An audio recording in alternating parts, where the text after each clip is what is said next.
Good morning, ladies and gentlemen, and let me, on behalf of the Massachusetts Gaming Commission, welcome you to the third of our series of public forums to acquaint members of the public and ourselves about the issues that we're all likely to encounter as the implementation of the 2011 expanded gaming legislation goes forward. I'm Jim McHugh. I'm one of the five commissioners. The others of my colleagues, Commissioner Zuniga, Commissioner Cameron, Commissioner Stebbins, and Chairman Steve Crosby are here and eager to listen to the program that we have this morning. The focus of this morning's program is mitigation, the mechanism by which the gaming establishments that the Commission's charged with licensing will fit as comfortably as possible in the communities where they're situated and as comfortably as possible with the business entities in those communities. The forum this morning is hosted by the Metropolitan Area Planning Council. Founded in 1963, the council is responsible for planning in the 101 cities and towns that comprise the greater Boston area, stretching from Ipswich and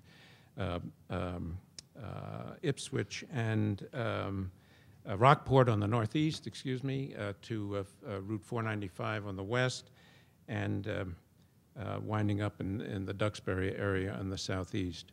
For the past 10 years, the council has been led by Mark Drayson. He joined the council as its executive director in 2002.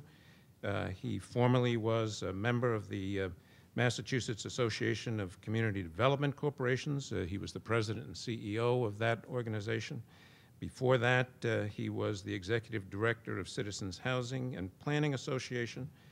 From 1991 through 1995, he was a state representative, and earlier he served in the Dukakis administration and with Boston Mayor Kevin White in working on affordable housing issues for both of those gentlemen.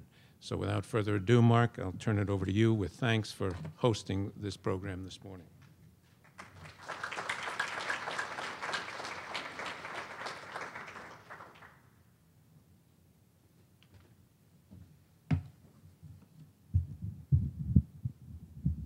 Well, that's not a fortuitous start.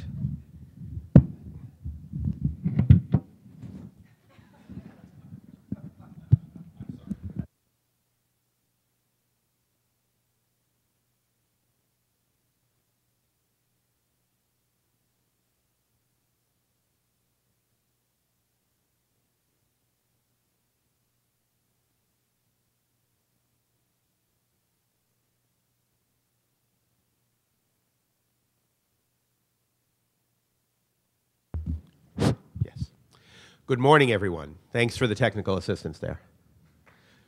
Yes, round of applause. Good morning. My name is Mark Drayson. I am the director of the Metropolitan Area Planning Council. It's a pleasure to be here with all of you today. I'd like to just welcome and introduce a few folks who are with us. First of all, I believe we have two members of the Great and General Court who have joined us today. Representative Carolyn Dykema in the back of the room from the town of Holliston. And Representative Tim Conroy, also sitting in the back, from the town of Wayland and surrounding communities. Thank you very much for joining us today. I'd like to welcome the commissioners. I believe all of the commissioners are with us today. Is that correct? Thank you very much for coming and being here. This event is actually a commission meeting in a sense, so we are very pleased not only that the commissioners are with us, and their chairman, of course, Steve Crosby, and Commissioner McHugh, who you just met a moment ago. But also, we are particularly pleased that they invited MAPC to work with them on putting together this panel on a very important topic. I would also like to start off right at the beginning by thanking a few members of my staff. When Steve Crosby called me about this issue, it was only a few short weeks ago, and I think he initially wanted this forum on something around the 8th or the 9th. That was not really doable, but we managed to squeeze it in very quickly with some quick work because of the schedule that the Commission is operating under. I want to particularly thank Charlie Tykotski on my staff, who has done the lion's share of the work and really pushed the ball forward moving this forum to today, to its actual happening. And also Rebecca Davis, our Director of Government Affairs, and James Freese, one of our economic development planners. I believe those three are the most prominent folks, the architects of this event at MAPC, and I'd like it, if possible, if you could give them a round of applause. Thank you. I also see Mark Rassicott in the audience, my Director of Land Use Planning, who oversees a lot of this work. So very little good work would get done in the Commonwealth, particularly on government-related affairs, without the work of the Massachusetts House and Senate, folks there who labor day in and day out for a series of good changes and challenges to be overcome here in Massachusetts. One of those leaders that I have had the pleasure of getting to know and working with over the course of the past several years, we were just reminiscing that her tenure in the legislature and my tenure at MAPC are almost exactly the same. In fact, I think it is exactly the same. She was elected to the House, and I came into MAPC to my current job in November of 2002. She is the Assistant Majority Whip in the Massachusetts Senate, but much more importantly, truly a leader on all issues relating to municipalities, relating to economic development, relating to land use planning, relating to the physical space and the economic space in which we operate. Particularly pleased to have her good work on the economic development bill that passed about a year or two ago, and much of which is being implemented now in Massachusetts, I think does play a role in the fact that the economy of Massachusetts, though far from perfect, is stronger than it is in most parts of America. And I know her as a leader tirelessly on issues that affect the Metro West area where she resides and serves. So it is my pleasure to introduce for welcoming remarks, Senator Karen Spilka.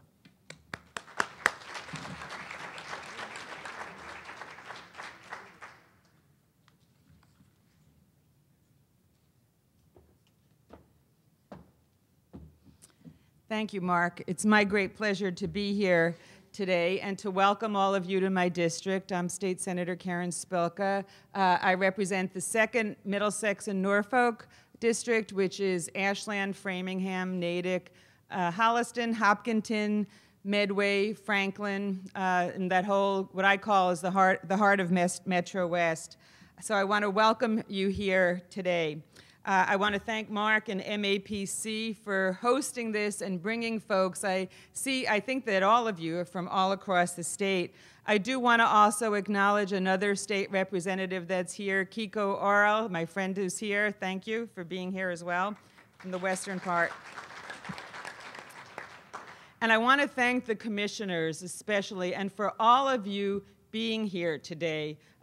This does not always happen, and I commend you. We have had hearings out here and around the state for certain informational hearings, and at times, no commissioners show up, or one. So to have all of you here, it is a testament to your interest, your dedication, and your commitment to learning and making contact and getting all of the information as you go about your enormous task. And being involved in the expanded gambling bill, I know how enormous it is. And people talk about, why hasn't it gotten started yet? What's going on? And I just want to take a moment, because I have the pulpit, because before I go into mitigation, this is a tremendous task. We took the best practices from all of the states. We're not the first state to do this. We took and looked at the best practices and pulled it together to make a Massachusetts bill. So it's different than any other state, and it is starting from scratch, everything, creating a whole system before even bidding or requests for proposals can go out. A structure, a staff, regulations, all need to be in place. So they are laying the groundwork right now for all of this to ensure that it is done in the best possible way. So I just wanted to take that little moment to editorialize there, and thank you. I do want to thank the panelists, very diverse panelists, group of panelists. I do want to comment, it's great to see a panel that's majority women, too, I have to acknowledge. And I think that's great. And I also want to thank the audience for being here, because it's important that we all educate ourselves as well. I will just address a few moments of mitigation. I could go on this topic, and I'm not kidding, for several hours. This was my focus in the bill, and it's no real disclosure when I mention I voted no on this bill, even though I worked really hard on it. Because of some issues of mitigation that I tried to get, I couldn't get, but I think that a lot of it had to do with, again, listening to my constituents, listening to my local officials, going out, and an overwhelming number of them had some major concerns about the impacts and the mitigation. So that was my focus in trying to put into the bill as much as possible to reinforce the belief that not only the host community, but surrounding communities, and in the broadest sense of the word, the definition that was included in the bill of surrounding communities should have a seat at the table, a voice, input, not only in the very beginning of the process and in the decision making, but as the whole process goes on, if the site is selected where they in fact are the surrounding communities. So I think that it was really important that we took a look at all of the areas that were needed. And throughout the process, I saw my role was to provide as many additional protections to the communities that find themselves sort of surrounding, especially when they don't have the choice of having a casino there or not. Because the ultimate bill ended up, the host community is the one that chooses. So, and clearly the impacts go well beyond the surrounding communities, and we can debate the impacts and the type, but clearly there is the acknowledgement that the impacts go beyond. So what I felt was really critical for both the host and the surrounding communities, that there be a very strong and fairly large community mitigation fund for ongoing long-term community mitigation needs, that there be a community mitigation fund in the beginning that communities could go for as the whole process, that once a developer decided they wanted to build on a site, they start working with the host community, they identify who else were the surrounding communities, trying to negotiate agreements with them as to the impacts. The surrounding communities have the right to ask the Gaming Commission to have the developer fund studies and pay for assistance in helping to figure out what the impacts are, with recognition that most of our cities and towns, especially the smaller ones, or at least even mine, don't have the resources to even start figuring out what are the true impacts in traffic and public safety and education and infrastructure, water, sewer, et cetera, so that the developers should help pay for that.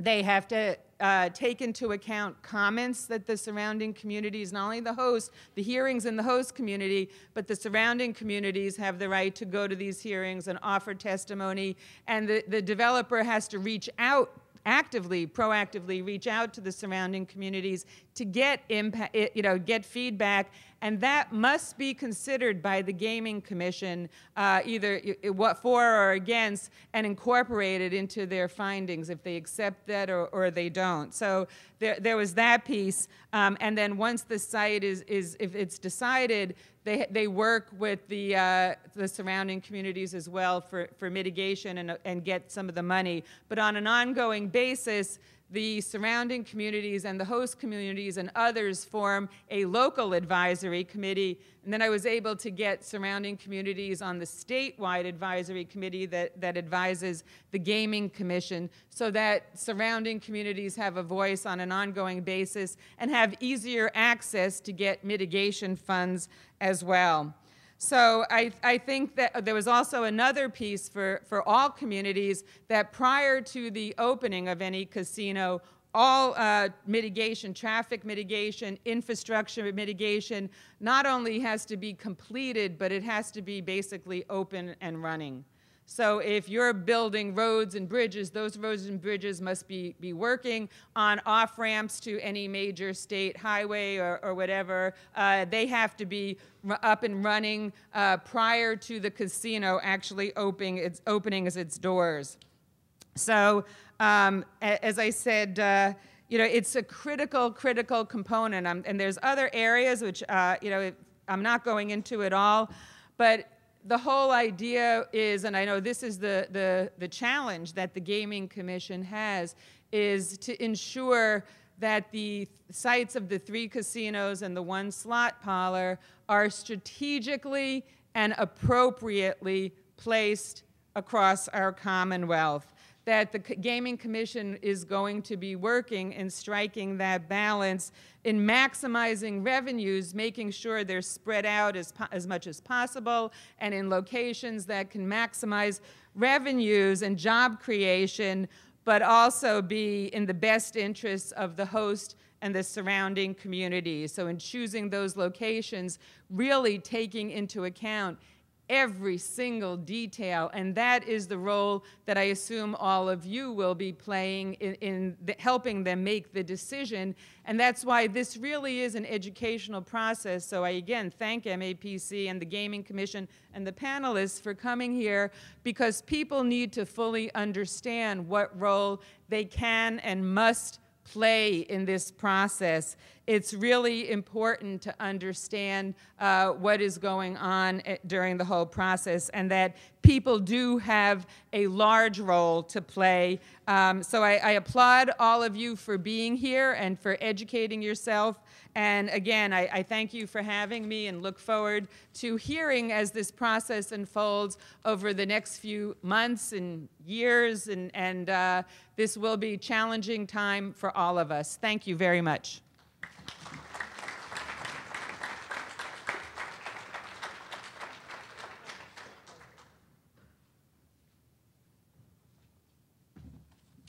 Thank you very much, Senator, not only for her introduction, for your introduction, but also for summarizing for us some of the really critical aspects of the bill. I wanted to just ask very briefly among the audience, how many of you are either elected or appointed officials of a municipality?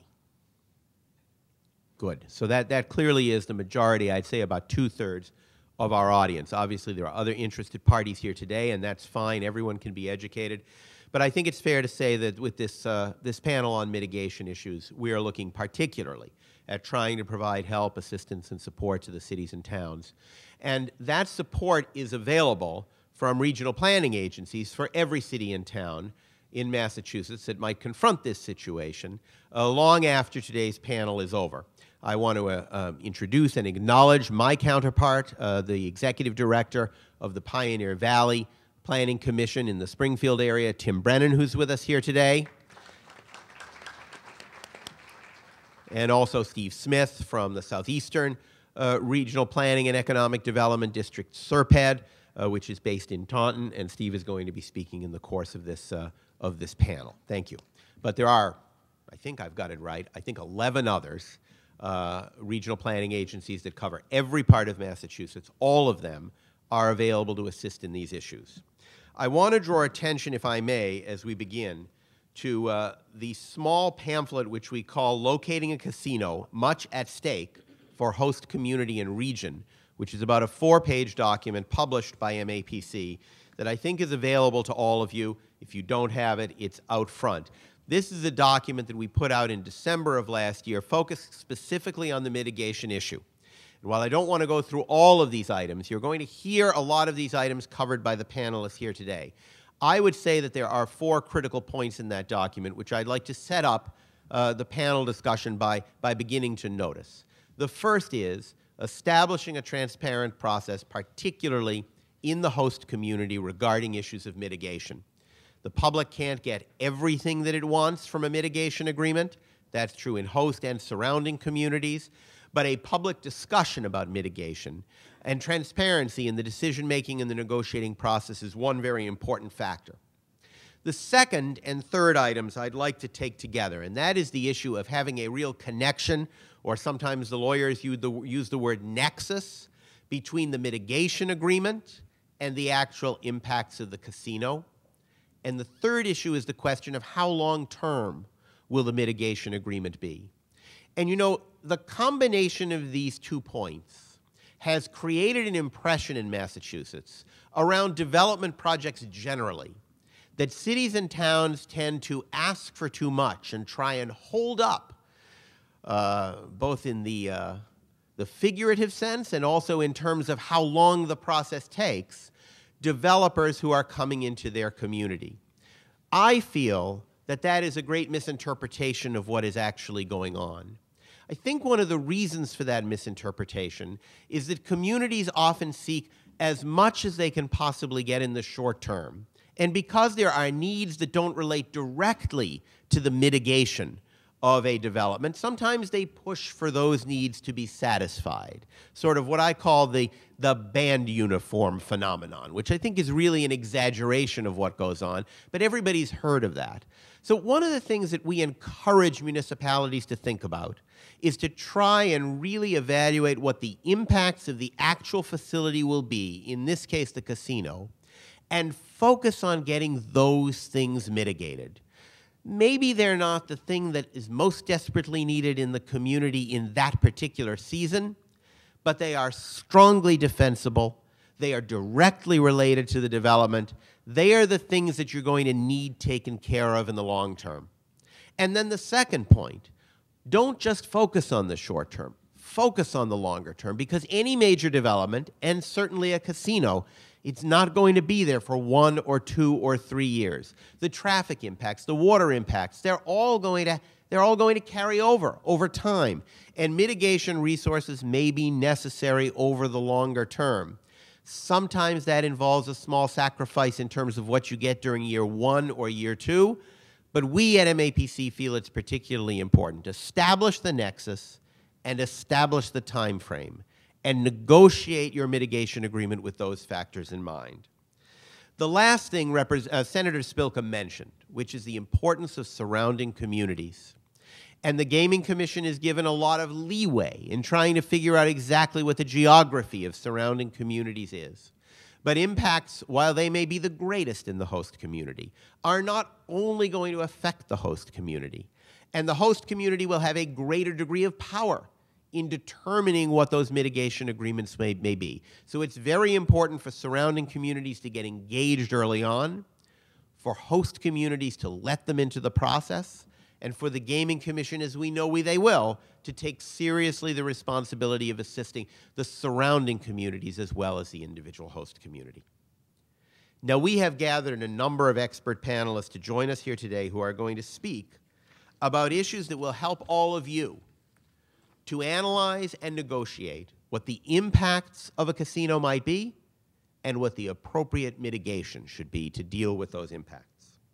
We are very pleased initially to have Mary Kay Peck, who has joined us after a distinguished career dealing with similar issues in a number of places. Mary Kay is the founder of M.K. Peck Associates, prior to which she had 30 years of local government experience. Most notably, her tenure as the city manager in the city of Henderson, Nevada. She has worked on issues of mitigation with the gaming industry and with others for many years and brings to us a unique perspective about how these issues can be joined. But she also is a professional planner, and her expertise in a municipality, in a municipal setting, should be a comfort to all of you from cities and towns as to the expertise which she brings to bear. I might also note that she has served as president of the American Planning Association, and most particularly was elected to the College of Fellows of the American Institute of Certified Planners. As our out-of-town guest, Mary Kay is going to have about 10 minutes to address you, and then the other panelists will join. They will speak for about 5 to 7 minutes each. You have cards either available to you or that will be passed out to you during the forum. And you'll have the ability to write down a brief question on those cards, to pass them to people who will be collecting those cards, and they will be made available to the Commission, so that the Commission, in addition to asking questions on their own, will be able to ask some questions or indicate that questions are being asked by members of the audience, time permitting. So I just wanted to clarify that process to you. And now it is my pleasure to introduce to you Mary Kay Peck. You can speak from here or your chair, whichever you prefer.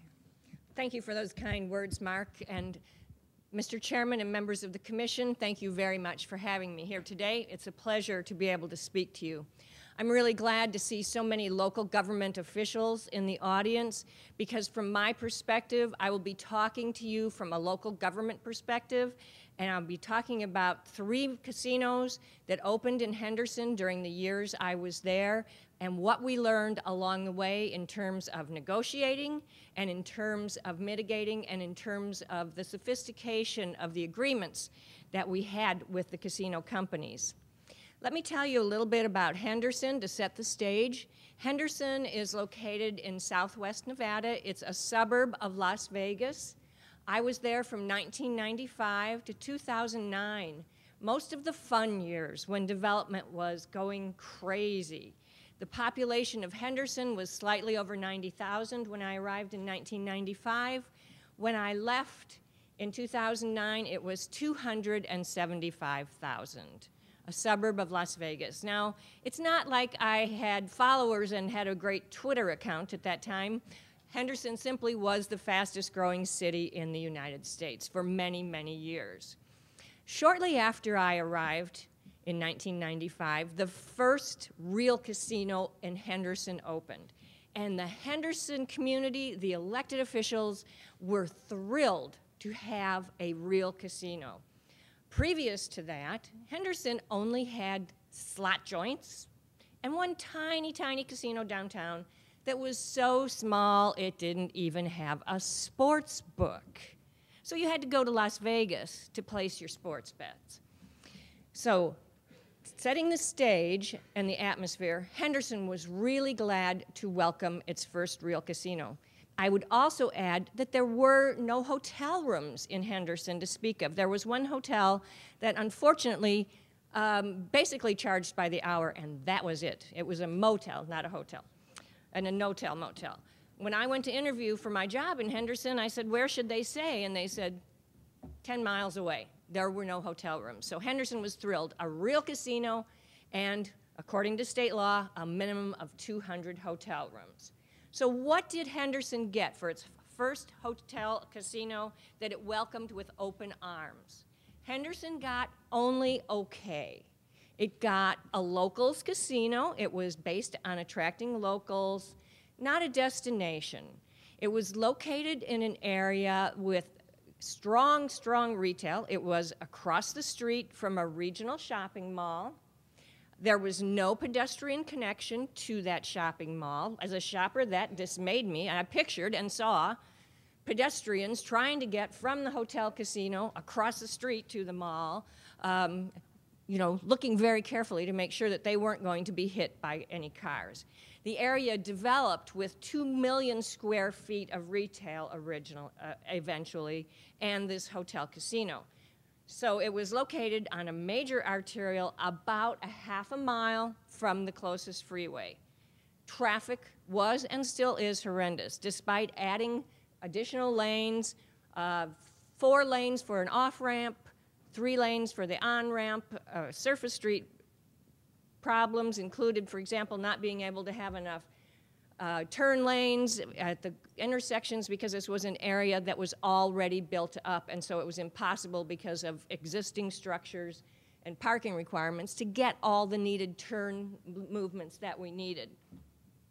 We ended up with a casino that was built in Spanish-style architecture because that was the theme that the casino industry came up with.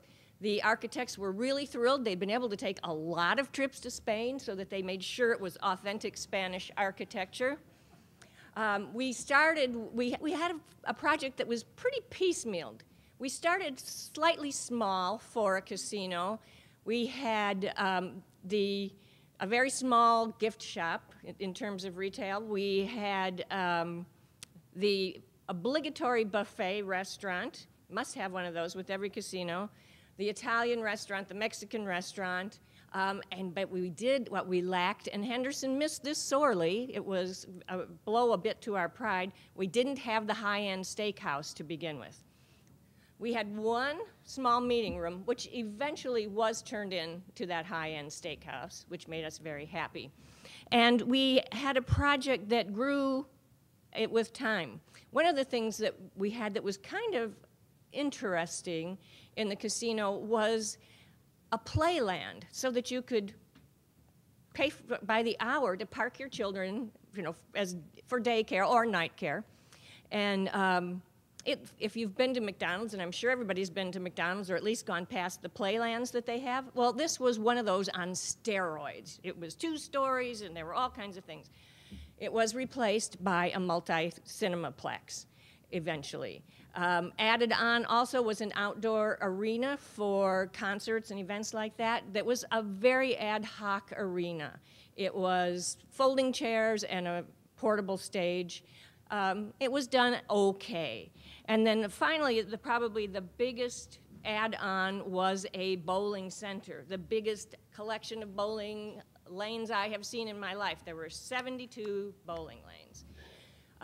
Surface parking lots with very little landscaping, no pedestrian walkways in the parking lots, not much in the way of perimeter landscaping, and eventually we had parking structures.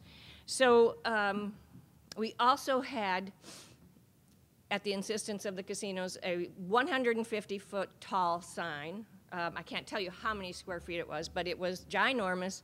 And it had, of course, the electronic reader board so that the message could be changed. And, you could have pictures of Jane G. just won $100,000 on her slot machine. There was very little review by Henderson at that time of what the municipal impacts would be. We had a nearby fire training center. We did require, because there was this multi-story hotel with 200 rooms that came as part of it, which, by the way, basically looked like a shoebox stood on end. Boom, hotel tower, that was it. No architectural relief. They did not carry that Spanish theme to the hotel tower. So there was very little review other than traffic impacts, which were grossly underestimated, of service impacts. For fire mitigation, we did receive the kind of equipment we would need to fight a fire in a high-rise building, because that was the first high-rise building in Henderson. Moving forward just a few years after that, Henderson grew as a town of master plan communities, very big greenfield development. One of the master plan communities included an 80-acre site for gaming. And so as that community was built and people moved there, they were aware there would be a casino on site. It was advertised that way. There were signs on the property saying this will be the site of a hotel casino. So as time went on and it was appropriate for that to be built, there was the demand for it. The developers came to Henderson with their request for approval. And it was the same gaming company that had built our first casino, which was called Sunset Station. Well, the Henderson City Commission at that time said, oh, wait a minute, we don't want that same thing. We want better. We want a destination resort. And we want the amenities in there that go with a destination resort. We want a spa. We want it to be at least 20,000 square feet. We want a movie theater again, and it was appropriate. There was a market demand for another movie theater. But, oh, by the way, what you did at Sunset Station, where we have to take our families through the casino to get to the movies, we do not want that. We want an outside entrance to the movie theater. We want a nightclub. That was when nightclubs were popping up all over Las Vegas. And we wanted to be a draw and a destination, not just a locals casino. So we said, we want a nightclub. And by the way, we don't want kids to have to go past the entrance to the nightclub when they're going to the movies. We want one of those great big fancy pools like they're building in Las Vegas. We want you to plan for the outside arena. And we want you to build it in a style that is suitable for Henderson, which, as it turned out, was Mediterranean style, fit in perfectly. In this case, we also said we want you to work with the neighborhoods. And the neighbors were aware and welcomed, in fact, this is Southern Nevada, this is the Las Vegas Valley. They were welcoming another casino. They didn't want to have to drive as far to get to their casino. So the neighborhood had two major concerns. One was they didn't want that tilted up on an end shoebox style hotel. They wanted something that blended in better with the surrounding environment. And so their efforts at that mitigation really resulted in a much more beautiful hotel that was 8 stories and stepped down. And they also did not want to see one of those 150-foot signs. And they successfully negotiated, with the help of course, the local government, for an 80-foot sign, which in the Las Vegas Valley is a pretty short sign. So, you know, we got the neighborhood impacts in there. Now, because this was in a master planned community, we also negotiated for the impacts on fire and the impacts on police. We had a fire station that was built and equipped, and we had property donated for a police substation, which was then built at city expense. Because it was a master planned community, the road network was far better than the previous site. It was located, the casino itself is located along the interstate in between 2 exits. We did at a future date subsequent date, have to go in and do more road improvements. And this, I think, is important. In both cases, the traffic impacts were far greater than originally anticipated, even though we had big, oversized roads. So, between Casino 1 and Casino 2, Henderson learned a lot, changed its attitude about, welcomed it with open arms, but had much more balance, had design standards, had changed its zoning ordinance, had a much better experience. And then finally, let me touch briefly on the 3rd casino that was built in Henderson, which had the unfortunate experience of opening in 2009, but being planned before the economic downturn came about. And that was the M Resort. And this was very exciting to Henderson also, because these property owners annexed to Henderson and brought us Las Vegas Boulevard frontage. And that meant a lot to our elected officials. We were 9 miles south of the Strip, but we had a Las Vegas Boulevard address, and we found that really exciting. And at the time, Henderson saw this as just the start, because it was the boom, boom years. We envisioned that there would be more and more casinos on Las Vegas Boulevard and in Henderson. And so because it was on Las Vegas Boulevard and because it was going to be a destination resort, it had a very different look and a very different feel, and also a new part of a review process. Up until then, we had not used development agreements. And in this case, we did have a development agreement with the casino operator, which set forth exactly when improvements would be in. For example, a fire station was dedicated to Henderson. It was built by the developer. It was equipped by the developer. It was open before the certificate of occupancy was granted. That was spelled out precisely in the development agreement. On the flip side, there were also review times for each kind of development application that was going to be submitted by the casino operator. There were other things, for example, that we learned that were important to us. We required 15% of the site to be landscaped. We required a grand entrance. Neither of the places that we had built before had the grand sense of entry that we wanted for our Las Vegas Boulevard casino. It was built in a sleek, very modern style with 1,000 hotel rooms to start out with, rather than the 200 we had seen. And it was built on the premise that the economic times would continue. And one of the things that, I should skip back a little bit and say that both the 2nd and 3rd casinos started out immediately with structured parking, with pedestrian walkways in the parking lots, and the ability for the site to flow much better than our first casino did. this was a project that was deemed of regional significance. Between Casino 2 and 3, regional planning came into being in the Las Vegas Valley. You know, it was a very cursory review by the adjacent municipalities. Oh, it's another casino. Nah, that's not going to impact us. Not exactly what you will be doing in Massachusetts. One of the things that I talked to the staff about was something very interesting, which is one of the agreements we had with the casino developers was that before, before the furniture and fixtures were put into the 1,000-room hotel, we arranged to have training for our firefighters and the surrounding mutual aid organizations so that they would know what to do and how to act and how to conduct evacuations and rescues and fight fires in a 1,000-room hotel, because your local governments aren't used to your firefighters, your local governments are not used to dealing with structures of that size. So that was a really interesting feature that we added.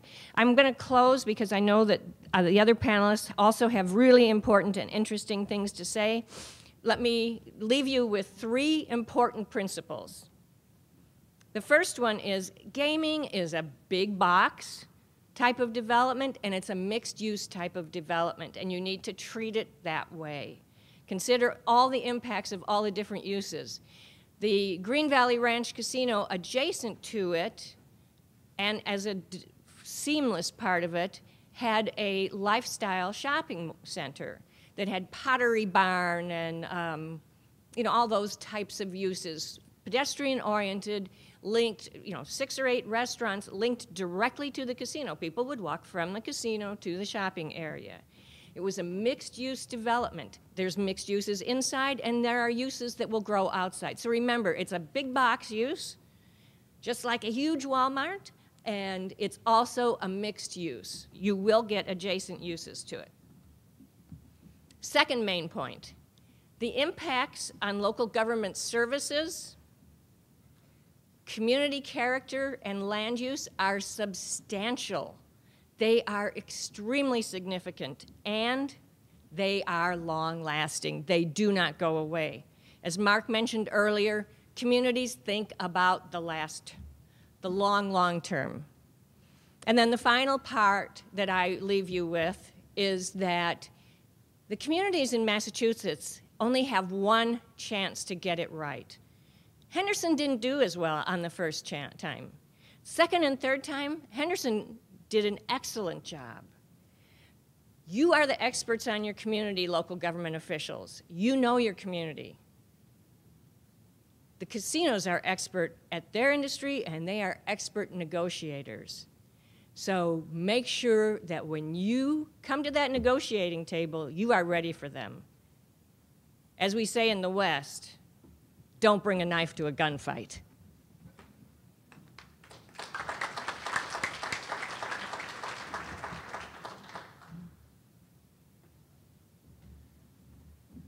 Thank you, Mary Kay. I'm going to have to remember that before my next commission meeting. So I'm going to introduce the other panelists as a group and then have them just go sequentially so I don't have to keep popping back up here. But I do want to ask Mary Kay one question, if I can, and she can answer from her seat, or she can come back up here.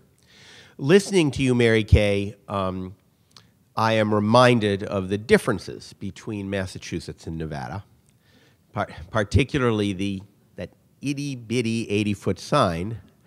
And the biggest thing, seriously, that I think is a difference is that when you spoke about mitigation, you talked about a lot of things that we would classify as being either design issues or site plan review issues. What will the building look like? What will its entrance be?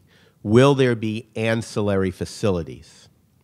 And what will those ancillary facilities be? Will there be additional economic development that is associated with the casino but not directly part of the casino? These are all things that we would look at as being design issues or economic development issues or site plan review issues.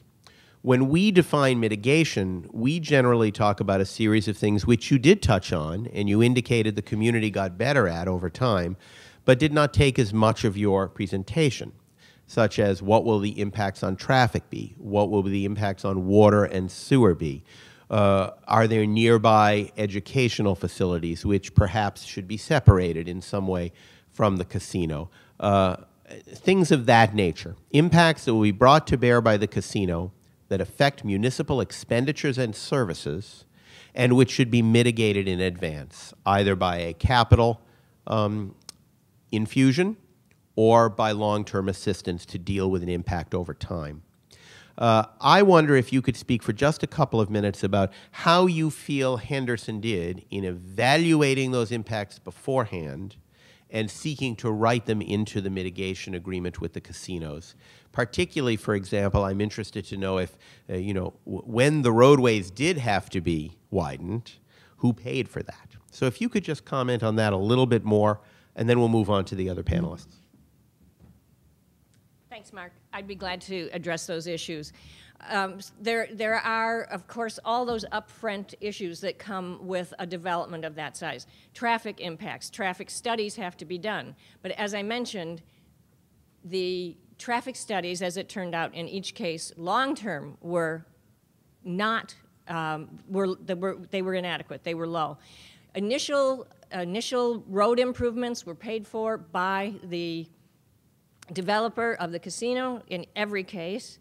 In every case, the developer of the casino paid to extend municipal utilities, water, sewer, if you have municipal gas, as some do, but all the utility costs are borne by the developer of the casino. There are, pardon me, local separation laws in Nevada about distances to churches and schools. You have to have a certain separation between churches, schools, and casinos. And in terms of other municipal impacts, let's see, what else did you want me to touch on? Which other impacts? Traffic, water, sewer, schools. Schools weren't particularly touched on in Nevada. Gaming is a basic industry in Nevada, and it's one of those things that, of course, it's going to impact schools. You are going to bring in more people to work at those casinos. One of the things that I think is interesting about Nevada and did not hold true as much in some locations, and I don't know if it will hold true here or not. Nevada has a very strong history of union participation. It's the Las Vegas Valley is a union town. So consequently, the workers in Las Vegas casinos are either unionized or paid at union scale to be competitive. Until the great housing price run-up, and here again, the average two-casino wage earner in the Las Vegas Valley could afford the average-priced house in the Las Vegas Valley. For many years, they couldn't. Now they can again. They receive, pensions, sick days, holidays, vacation, those kinds of benefits because of, my personal opinion of unions is not material in this point I'm making.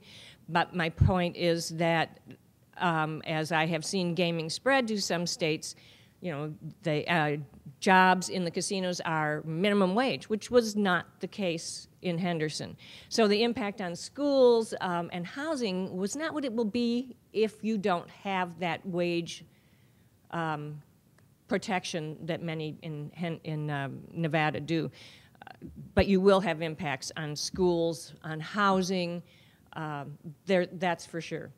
Did we require that? No.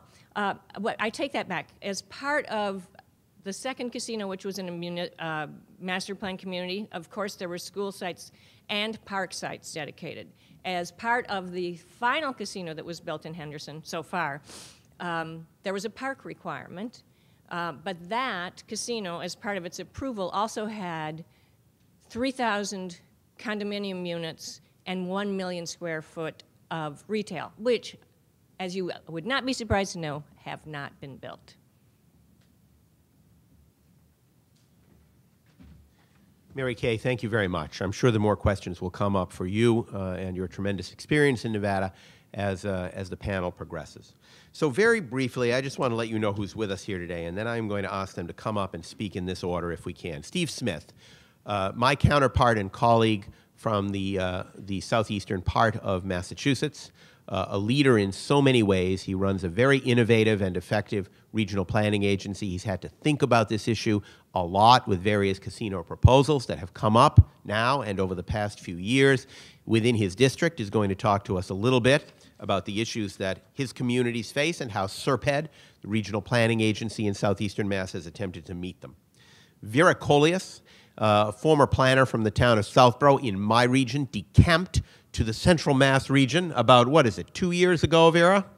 And is now a planner at the Central Mass Regional Planning Commission. She has always been a thoughtful leader in the planning community and now is doing a tremendous job expanding and improving the activities of the Central Mass Regional Planning Commission. Kathy Conley-Norbert is a former selectman in the town of Munson, where she resides. She is also a co-founder of the Western Mass Casino Task Force, has been around this issue for a number of years and focusing on it in a variety of ways, and is going to give us a bit of her perspective from Western Mass. And then finally, Karen O'Connell Esquire, who is the planning director in the town of Dedham in our region, in the MAPC region, is going to talk to you about a few of the innovative ways in which Dedham has attempted to deal with mitigation issues for large-scale development, even though it may not necessarily be a focus area for a casino. There are ways in which a casino and other large-scale development differ, but there are ways in which they're very similar, and you need to bring some of the same principles that you would to large-scale planning mitigation to a casino or as you would to another type of development. Particularly, she is going to focus, I think not exclusively, but particularly on the major legacy place development. And as all people know, the legacy place development within the planning community has a lot of people on one side or the other side. It seems to be the development that everybody likes to talk about. But there is one thing that is not in doubt, and that is that it is the place my 13-year-old daughter would spend her entire life if she possibly could. So we're going to wrap up the panel with Karen. I know you like that. We're going to wrap up the panel with Karen. I am going to ask those folks to come up sequentially, speak for about 5 minutes if we could. Get us a little back on track in terms of time. Let's welcome them all. Thank you very much. Thank you, Mark. And as Senator Spilka said, I'm pleased to be the token male on the panel. I'm particularly pleased to be here, and I'm particularly pleased that the gaming commission is here, because I'm from southeastern Massachusetts, and we have been down this road since the 1990s several times. And the most difficult aspect of it was the absence of a process, the absence of a clear path. And we learned, I think, lots of lessons in terms of how not to do it. So I'm very pleased that you're here to be our referees as we go forward. Give you a couple of examples. In 2007, the Mashpee Wampanoag signed an agreement with the town of Middleborough for a fairly large development there. It included in excess of $200 million of mitigation. But all of that was in Middleborough, and the surrounding communities were not even acknowledged in that agreement. And that had an immediate result. It made them all instant opponents to the project. There was no rational discussion. It became very polarized. Every town within 25 miles claimed they'd have total traffic gridlock. So the absence of a process really, I think, polarized the process. Their number one demand was a seat at the negotiating table. I think the creation of the Gaming Commission certainly goes a long way toward meeting that demand. One of the sidelights of that is a legislator introduced legislation that would define surrounding communities as those communities that would physically touch the town. In the case of Middleborough, that would be 10 communities, but in some communities in my region, that would be 2. So obviously, an arbitrary definition like that doesn't work either. I'd just like to touch on 3 points. Ideas for defining surrounding communities, urging you to recognize existing planning and how to incorporate that, and finally, suggestions on how to evaluate and mitigate impacts. In defining surrounding communities, I think you need to recognize that one size does not fit all. that the impacts vary greatly depending upon the type of impact we're dealing with. So it's not sort of a monolithic size area. Let me just start with traffic. Traffic is an issue that people can relate to. It's a big one. We're talking tens of thousands of vehicles. We're talking tens of millions of dollars of mitigation. Just in the Middleborough example, for example, $172 million was pledged to do traffic improvements, and there were estimates of up to 50,000 cars a day for that facility. So it is a big one. But the impact can vary enormously. Certainly a facility located on a highway with an exclusive on-off interchange will have a lot different impact than one that is accessed by local roads. And you also have the fact that you have three different types of traffic. You have the traffic that comes from the workers, which are fairly predictable on a schedule. You have the traffic associated with the patrons, which is more, well, it's 24/7, but it's also on a pulse. I'm sure there are certain times they're heavier than others. And you have traffic associated with events, which is a big deal. And be forewarned that when the developers have the opportunity to present origin and destination information, they can make mischief with these numbers because it can have a great impact on the mitigation they're required to do. You're going to have housing and school impacts, and these are basically dictated by workers, where workers are going to live, and in turn that will probably be dictated by where housing stock is available and in the nearest city. You'll have to deal with impacts on small businesses and entertainment venues, and this can be very far-flung, and I would point to the example in New Bedford with the Zeiterion Theater, which is our region's premier performing arts venue, today talks about the difficulty they have in booking acts because of contractual arrangements these acts have with the Connecticut casinos. Now, these are casinos that are 80 miles and an hour and a half away, but they claim that the acts, they basically have a competitive advantage as the casinos do, and they feel a direct effect from that as far away as New Bedford. The bottom line is, on the surrounding communities, is that one size doesn't fit all. You really sort of need to define the broadest possible area, and then within that, more specific areas depending upon the type of impact. Now, the process for defining this, as I understand, there are two ways to do that. One is the proponent negotiates a memorandum of understanding with surrounding communities, and that's one way, and I would view that with some skepticism because I'm sure it's not going to be as far-flung as it needs to be. And then secondly, the commission has a role in determining that. I would suggest you emulate the MEPA process, which basically scopes out a study of impact depending on the specific circumstances and what is being analyzed. It's a custom negotiation. And secondly, the importance of consulting with objective third parties. And this is where I put in a plug for the regional planning agencies. Now, I think I heard Mary Kay say that in Henderson, between the second and third casinos, regional planning arrived in the valley. But it's been around for more than 50 years in Massachusetts, and these are agencies that understand the region. We're actually the only governmental agencies that are charged with dealing with regional issues, and we do understand how communities work together. Secondly, I want to urge you to consult with existing plans for impact and mitigation. Do not reinvent the wheel. All the regional planning agencies, for example, have regional policy plans related to land use development. And while they vary considerably in terms of their scope and degree of detail, they have one thing in common, an exercise we've all been doing with the state to define areas that are most appropriate for development and areas that need to be protected. The priority development and priority protection areas that we've been working in a process with state agencies and with cities and towns. And I think that's a crucial element. We all have regional transportation plans, which define improvements and projects that are needed for highway and transit. And I will say that most of these plans do not anticipate large casinos, so that they don't necessarily address what the impacts would be for a large casino. but nevertheless, they give a sense of what the needs are and where the problem areas are. And the Commission, you are required to leverage the investment to support other public policy objectives. I'm glad to see that made it into the legislation. I would point out as an example of that, and a good example of that, is the South Coast Rail project in my region, which plans to link, or I should say reestablish the link between Taunton, Fall River, and New Bedford and Boston. And there's a great opportunity for coordinated planning. We have a number of casino proposals that have been talked about in our region. 3 of them are within a half-mile of train stations.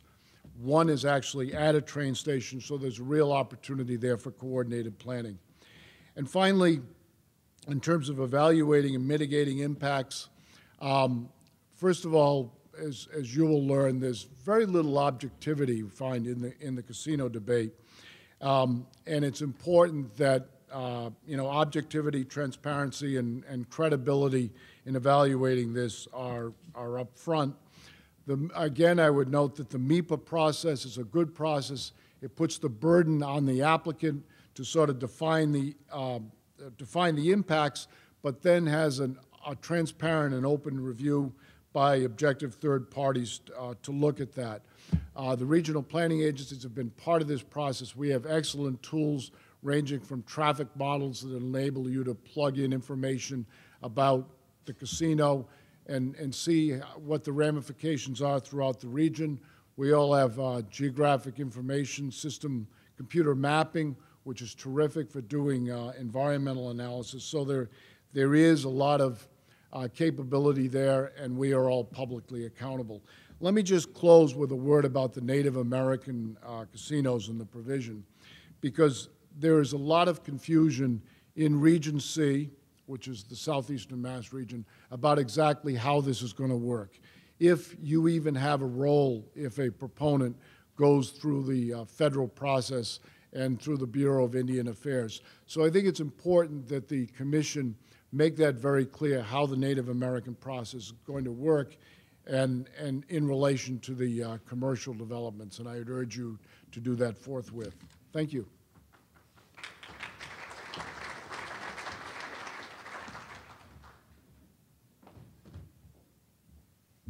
Good morning, and I thank the Commission for the opportunity to speak with you this morning.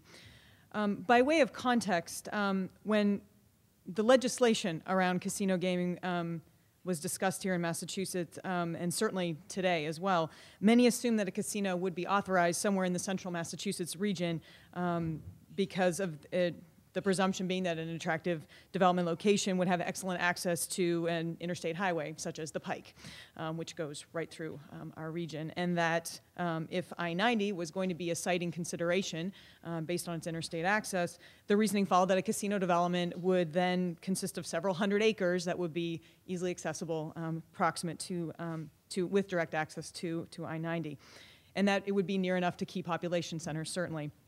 So that put our region and communities in the central Massachusetts region right on that radar because of its proximity of hundreds and hundreds of acres directly accessible to the Pike. But we have a lot of small towns in that region, of course, as well, such as Broomfield, for example, population of less than 4,000.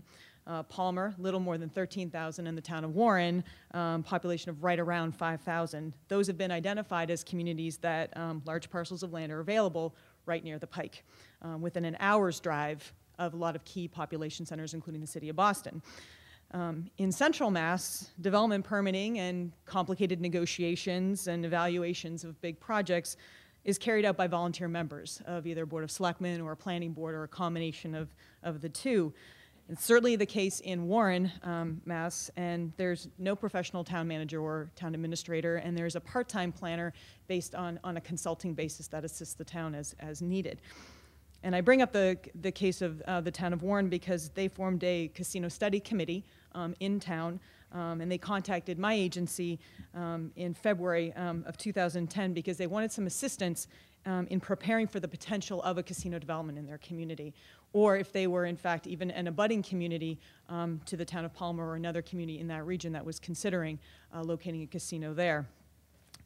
And we went through an entire process of sort of thinking about how this might work in a community like Warren That's just like so many other communities. More than half of the towns in our particular region don't have professional planning staff at all. So we have a lot of communities that don't have that sort of internal infrastructure from a personnel standpoint to be able to evaluate something that Henderson just did 3 of in about a decade. So this is a big deal for these communities. And we sort of looked at it as a perspective of, you know, legalized gaming, and then you go on to a resort-style casino, and then you're really thinking about a development of regional impact. That's really what this is. Certainly there are nuances around casino gaming and some issues that are different there, but it really is a development of regional impact. And those are topics that may not have ever even been discussed in communities like the town of Warren, for example. Many towns, the lines are drawn. You know, yes, we want a casino. No, we don't. Yes, we want large-scale development and large-scale economic development. No, we don't. So communities are already thinking about what their development future is going to be like. But even if a community is not promoting itself as a location for development like this, you may find, a community might find itself dealing with that anyway as an adjacent community. So it's important for communities to really think about what is their future like, what is it going to be like, whether or not they actually host a gaming facility. And I think there's certainly a need to mobilize efforts and corral all of these different potential community issues, but communities really have a lot of the tools already available to them to start thinking about how this works. We just have to put it together for them to make that work for them. And any large-scale development will have a regional impact, and a proposal such as a resort casino could fit into their future long-term plan. Or a large development could absolutely decimate valuable land resources and leave the town financially obligated for years to come. So I think it's really important that at the end of all of this, that communities are really thinking about what is their future vision. And we have a lot of specifics, certainly about mitigation and impacts and so on that can come from one of these developments, and I'm sure we'll be talking about that in more detail as we go. But I think the key is for communities to have actually articulated in advance what is their preferred future vision. And that's one thing that I think that a lot of communities that are really just sort of struggling to just kind of go day to day, fiscal year to fiscal year, don't spend a lot of time or don't have that internal infrastructure really think about what is their future land use, what is the future of their community. Articulate that vision and revise their local regulations to advocate for that vision. And then employ a variety of engineering and design and financial experts to evaluate those impacts of any of these significant land proposals, and how does that all fit into that whole plan, that Metro Future plan, that regional plan that my agency has or that SERPED has for its vision. And how does that fit into that local land use development plan as well? Because you don't want to make this up as you go. That's not, you don't think of your vision as you're reviewing or part of the reviewing process for a community for 2 million square feet of gaming space and resort casino, hotel rooms, and all of that as it's happening to your community. So I think regardless of the specific details of one of these large developments, I think a lot of the impacts are fairly predictable. And there's an opportunity for local governments to then address them carefully as it's happening in their community. Then there are certain processes that can benefit the host and the neighboring communities when they're planning for or they're responding to one of these proposals. It's 4 steps. You know, take stock. What's happening in your community? What kind of infrastructure constraints do you already have? Are there school constraints? Are there public safety constraints? Are there traffic constraints? Infrastructure. And by infrastructure, there's roadway infrastructure, and then there's wet infrastructure, water and sewer, which is not available in most of the communities, and certainly in my region, which is something that would be part of both the development itself and then the adjacent developments. When you're thinking about housing, housing is going to get located where the infrastructure exists. So if a host community doesn't have that kind of infrastructure available for the kinds of housing stock that you need to support that sort of an employment, then it's going to go to the community that does have it. So communities have to think about what do they already have in place.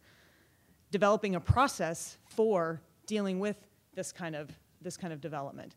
Do you have a review process? What do your zoning bylaws look like? What about site plan review, design review, architectural review? Do you have that process in place at the community level to be able to deal with that development? And I talk about this because I think part of this, when we talk about expedited permitting or a permitting ombudsman, I'm thinking about who that might be in some of the communities because the legislation spells that out as a 43D sort of expediting permitting process. And I'm wondering who that might be in the town of Warren, for example. Great volunteer staff. I mean, those folks on those boards work so hard, and they're all on, I think, 50 different committees. But who would that person be if you don't have that in-place person? Is it that part-time consulting planner? Maybe it is. But is that the right I mean, how does that work in a community that is that is small and wants to make sure that they've corralled all of this different information on behalf of its residents. And then you need to make the revisions to all of these land use laws. Some of these zoning bylaws haven't been looked at in years.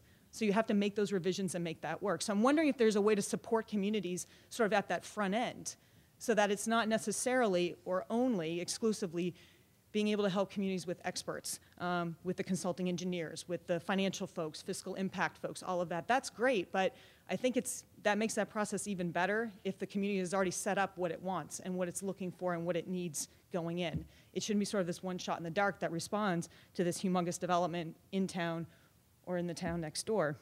And then you have to execute the plan. All of these things actually need to happen and revisit and make sure that the goals for that community and these priority development areas and protection areas that Steve talked about that a lot of my communities participated in as well. That identification process is really important.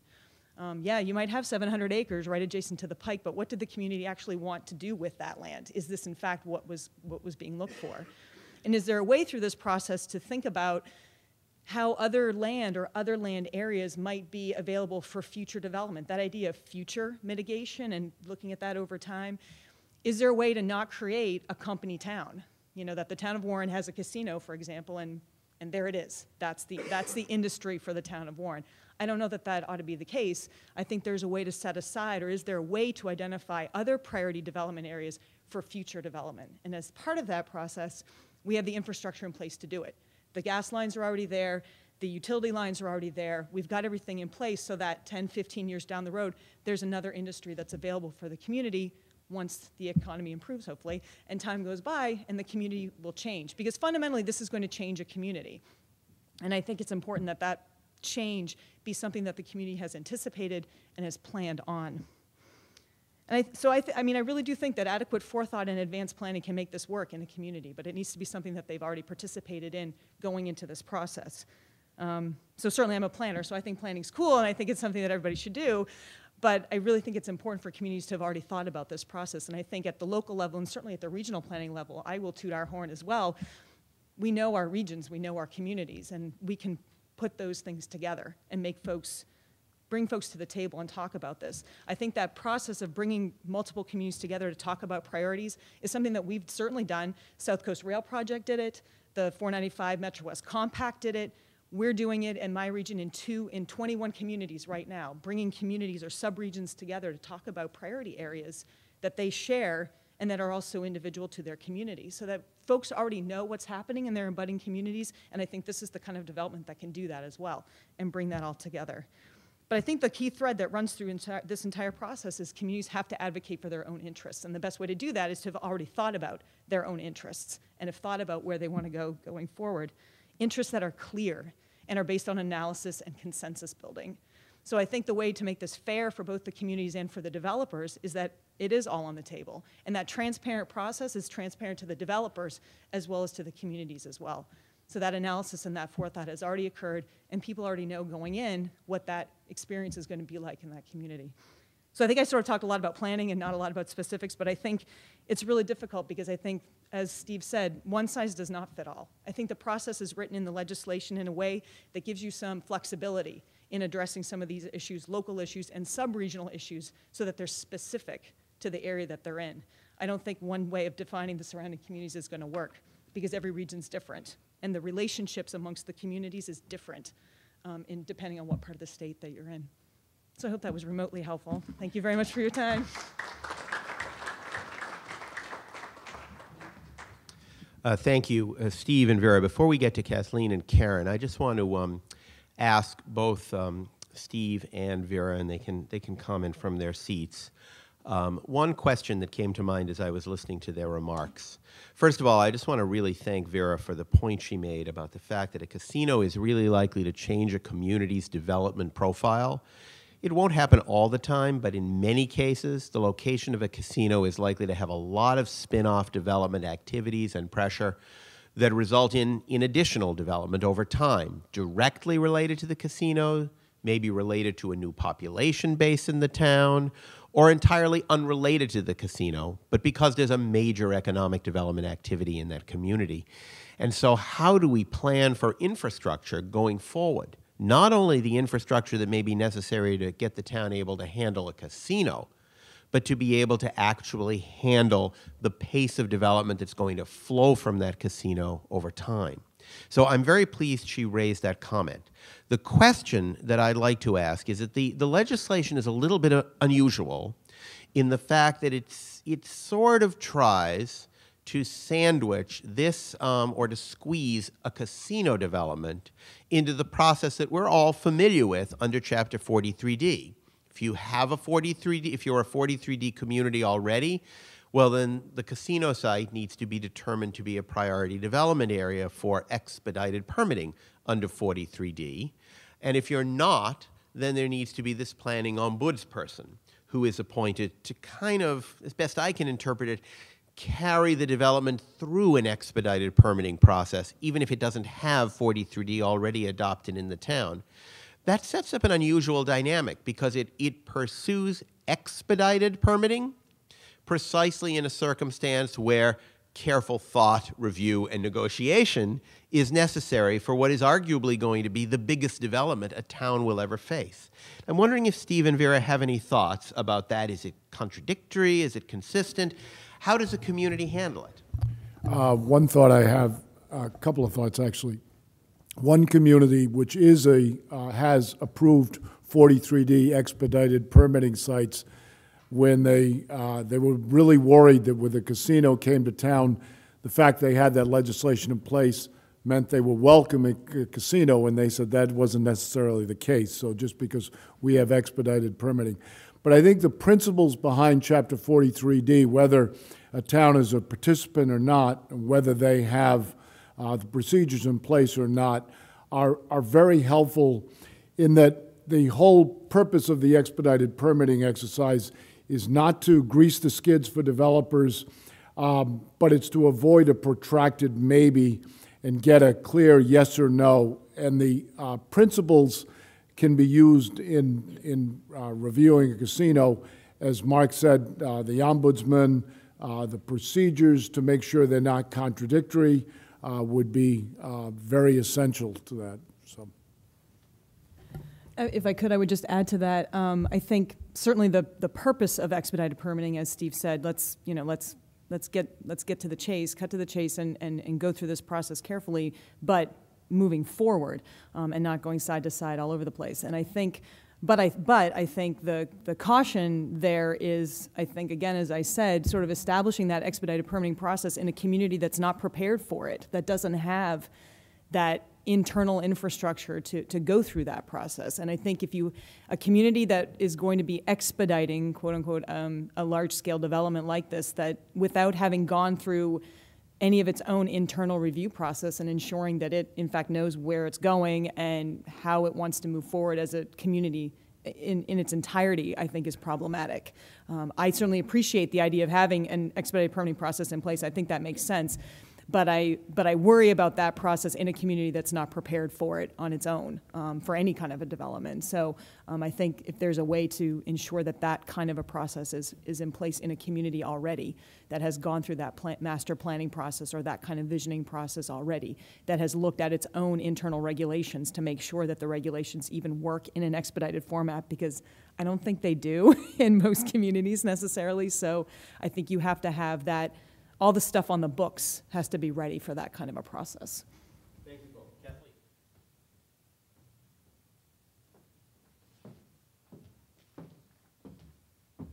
Good morning, everyone. Casinos change everything. That's a quote from Vice President of Spectrum Gaming to me when we sat down in a small little lunch counter in Munson, Massachusetts, while they were in the process of putting together their research and findings for the 2008 document that was published, funded by taxpayers, and commissioned by Governor Patrick. We've heard already, and I will say ditto to so many of the wonderful comments and pieces of wisdom and experience that have been shared here today, that one size does not fit all. I'm here as a volunteer, I'm here as a citizen. I'm not sure if there are too many others of my species in the room today, but it has certainly been quite an experience to be involved in the process with the Western Mass Casino Task Force. We were founded in 2007 shortly after the governor had announced his intentions to move forward with the casino plan for Massachusetts. And we've been meeting continuously since that time. We are basically volunteer selectmen and appointed representatives from our community. And Vera has worked with some of our wonderful people, and I must concur, the people that I've worked with, the citizen volunteers, have been extraordinary. I'd like to thank the Commission for being here this morning and putting together this forum, because it's good to hear other people talking the language that I have been speaking over the past 5 years. I also want to thank Senator Spilka and recognize our legislators, incredibly hardworking, smart, visionary people that put in a tremendous, tremendous amount of time and labor for the legislation that became law. I also want to thank Pioneer Valley Planning Commission that came on board with our group of volunteers out in the hills just to the east of Springfield and just to the west of Worcester to provide our technical assistance. Tim Brennan is here this morning with us. And I really have to thank my colleagues from the Western Mass Casino Task Force for the support and the hard work and the commitment. I think it's the truest form of government that we have, and it's the purest form of government. I would like to propose this morning something different. I would like to propose that it is not one shot. I would like to propose it is just not one shot if we build thoughtful contingencies throughout the process, through the use of the tools that the legislation has provided, with advisory councils, with gaming commission, with professional staff that will come on board, with the expertise of our regional planning agencies that do know our communities and our regions. The Western Mass Casino Task Force put together a document. I was a primary writer for the document dated August 4th, 2009, to the General Court. And this can be found on our website at pvpc.org. That's Pioneer Valley Planning Commission. If you want to Google, pvpc.org/WMCAT, which is Western Mass Casino Task Force. In this, we list our mission as a neutral group to assure that the economic, social, and quality of life interests of communities within the Western Massachusetts region are protected, and all impacts resulting from the potential development of expanded gambling gaming within the region are recognized. Many of the points that are in this letter and are detailed with subcategories have been touched upon today. We proposed a comprehensive cost-benefit analysis of slot parlors and mega casinos.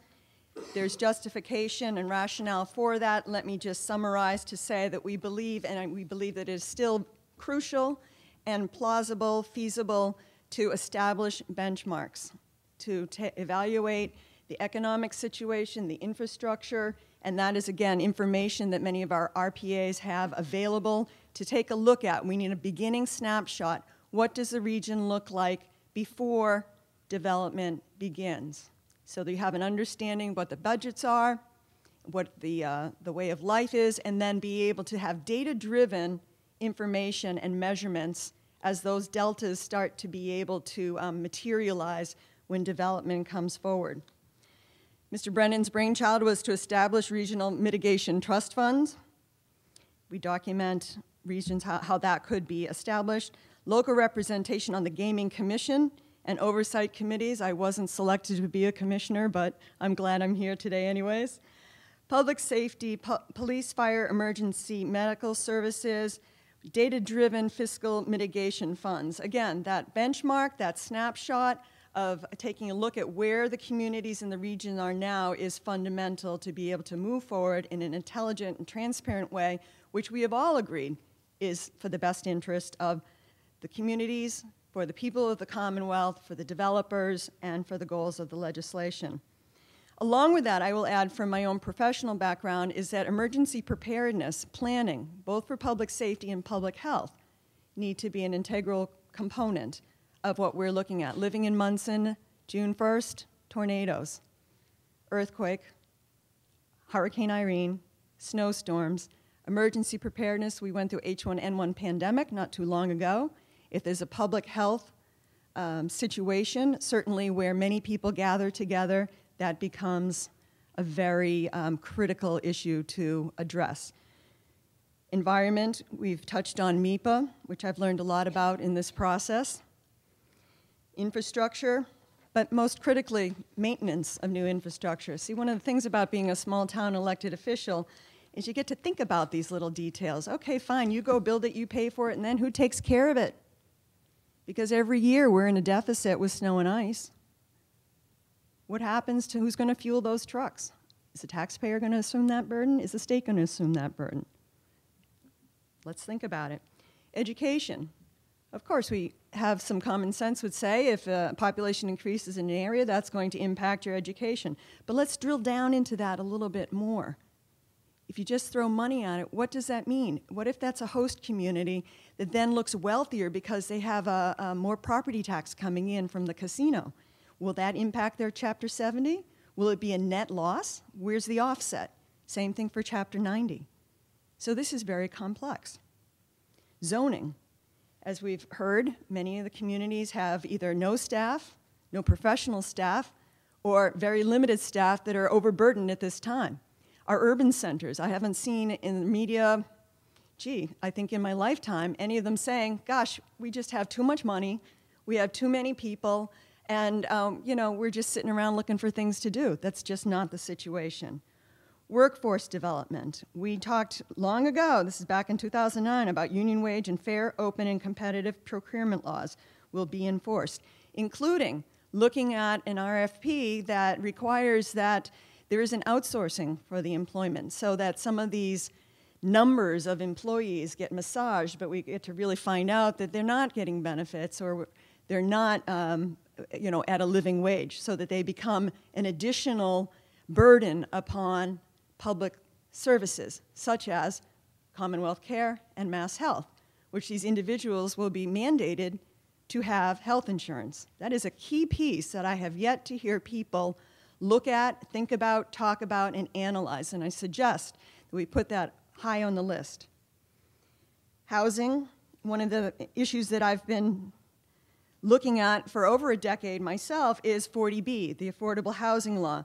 In the community of Munson, we have some manufactured housing stock that's called mobile homes or trailers. Those count as half of a affordable housing unit. Now, if we counted those as one, which they truly are, because a family living in a mobile home has the same access to police and fire and education as everyone else. If we count those as one unit, then we would be above that 10% threshold.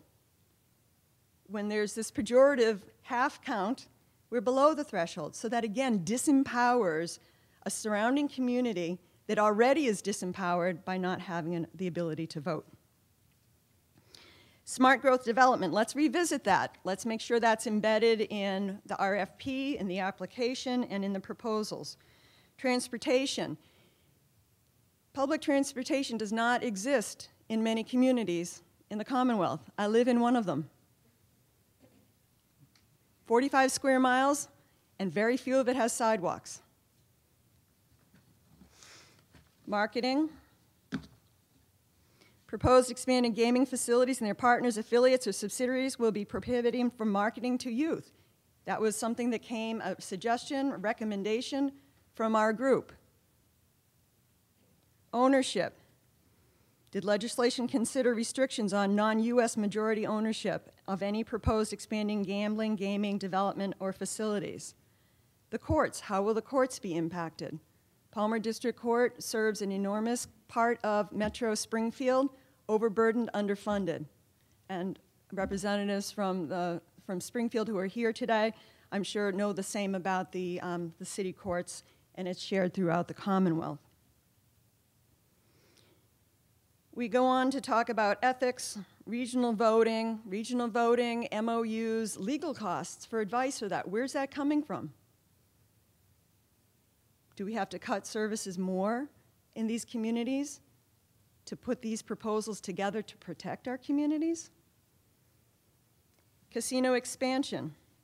How will the RFP, how will the Gaming Commission put benchmarks into play 2 years from now, 5 years from now, 15 years from now, to evaluate and reevaluate. Are we still on track with the intent of the legislation? Are we on track with the original proposals? Or will we see, which we've seen in virtually every other state, that the original proposal, the original legislation becomes watered down and changes over time, including the tax rates, which means revenue. What kinds of protections for taxpayers in the region are there from profit loss, bankruptcy, and reduction in lottery receipts and local aid? Many studies have come forward that have said that it could be a wash with the lottery impacts. There could be a net loss, and I know that that's something that the Commission has spoken to and hope you will continue to. We talk about social public health costs, underage restrictions, professional and technical assistance. I've been banging the drum for the RPAs to be involved because I know that we would not be where we are in our region and have the knowledge and the ability to think ahead of the next step and the next step and the next step without the expertise from our Planning Commission, PVPC. So those were ideas, suggestions, recommendations that we have, and this document's dated August 4th, 2009. Some of you may not have heard about that document. Why? Why? Because we're volunteers. We don't have big marketing budgets. And we're trying to do this in between raising our families and doing our own jobs. And I'm so pleased to have an opportunity to be here today to share this with you directly. This is seminal work. Our research showed that this had not been done anywhere. Nationally, internationally, we could not find a model. We could not find models for MOU language to have a template. So we really are starting with a blank slate, and we need to proceed slowly and carefully and one piece and one step at a time, and then evaluate where we are with another benchmark and keep going as we look at this. So some solutions, possible tools. It's certainly a challenge to balance the message, to balance the timeline with reasonable and feasible. We would like to suggest evaluation tools or rubrics coming from education, thinking about rubrics that rank the proposals for the identifications of the impacts, collaboration with regional officials, and substantive data-based mitigation, including cost fluctuations. Will cost of living be included in any type of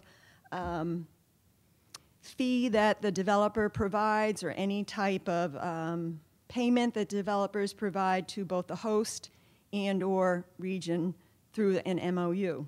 Because we certainly know in 5 years from now, it will cost more to educate our young people. It will cost more to retain our public safety and other services that are so critical. And in doing that, why I feel that it's not one shot, but that we can be flexible and can be creative, is that we could embed clawbacks. This is something that the Commission could perhaps consider for community regional impact, disagreements, conflicts, and gaps. I think that there is some consensus that there are deficits in the law and that the Commission has an enormous task to identify those, to mitigate those deficits, as well as mitigate and identify the impact deficits. So I'll share just a couple of pieces. Again, the Connecticut experience in June 2009, Spectrum Gaming did a report for the Department of Special Revenue, and the conclusion was there's insufficient mitigation for the host region and communities.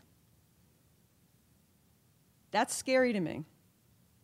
That's a bit scary to me. At the same time, I bring that to you so that we don't repeat that mistake. And that is not going to change in Connecticut because there's no impetus for Westport to give up any revenues that they're receiving to help Ledyard. So this is where taking it slow and putting the one step in one block following another is very critical to our process. The Brimfield experience. Brimfield, smaller than Munson and smaller budget. They were in the position at one time post-tornado.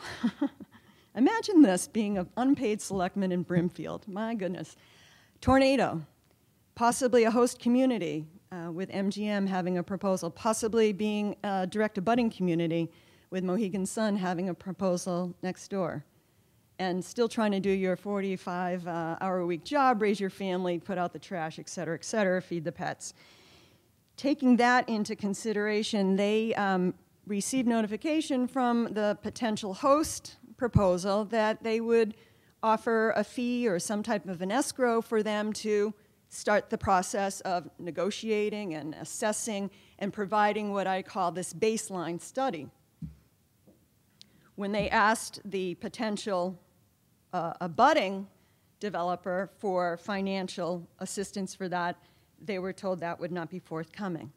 So I bring that forward to you because it shows where there is so much that is unmeasurable and unknown, and there are no guidelines for that piece. A couple of other things, just very quickly as I start to wrap, in regarding the outsourcing and the hiring, looking at temp agencies and no benefits. When you're looking at numbers of construction jobs, I found it very interesting, raised from a construction family, that the numbers that were calculated were based on one job being a 9-month position. So please be very careful when we're looking at the data that we may see thousands, but is it a full-time job for an entire year for one person? Or is it a part-time job for half a year for an individual?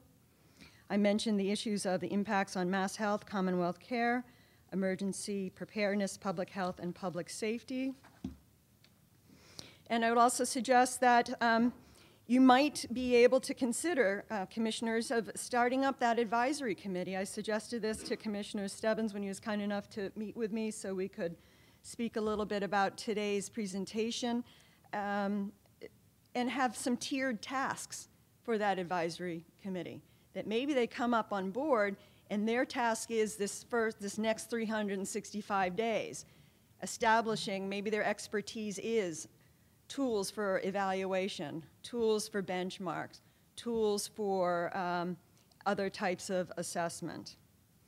And one size does not fit all. Clearly, I was able to see that when we put together the piece that's in the Spectrum Gaming Report in 2008 that looked at impact just on the community of Munson for education, just one department, just one piece for one small community. And the community would have to invest in ESL. We would have to invest completely from scratch in curriculum pre-K through 12 in other languages that we don't currently have. And that would not necessarily be the same for another community. So one impact, one community, different impact, another community. Urban centers are going to be different than rural or suburban centers, and that is certainly your job. So again, I thank you very much for having an opportunity to be here. I look forward to continued dialogue on these issues, and thank you, Mark and MAPC.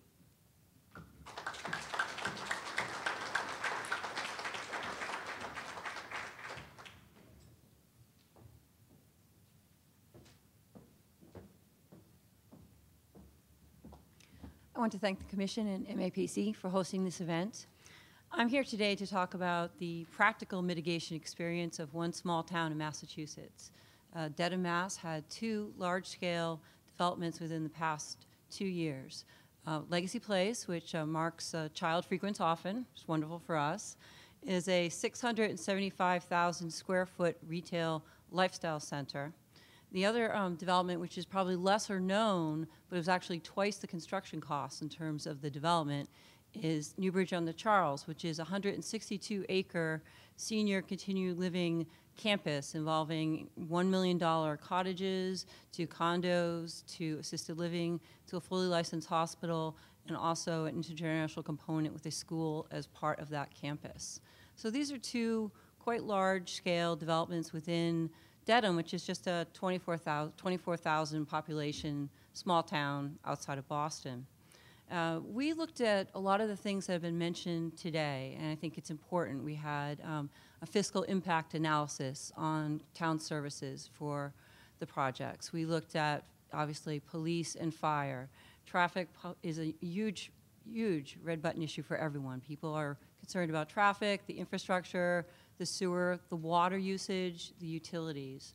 And what we found out was that there was a lot of ways you can do a traffic study and you can look at traffic. And what we did was we actually had the developer expand the scope beyond just focusing on improving the off-ramp on 128 to Route 1, which is an obvious roadway improvement, to expand that scope to look at key intersections throughout the neighborhoods that were going to lead into Legacy Place, which is going to be a destination regional draw, much like a proposed casino would be to a community.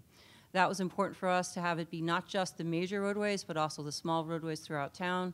I think that was very important for the neighborhoods who were concerned about cut-throughs. Because when you get down to a municipal perspective, that's the type of thing that people are thinking about. They're thinking about the quality of life and how this major development is going to impact their town and change its character, which is really their major concern. They may be welcoming or not welcoming of a project like this, but they definitely don't want the character of their town to change. And so it's how can you absorb these developments? And mitigation is clearly one way to do so, and I think being creative about it is extremely important. In Legacy Place's case, that's a large retail establishment less than a mile from historic downtown Dedham Square. Obviously, a major concern for the town was how is this going to impact the small businesses? And they did a specific study of the economic impact on the square.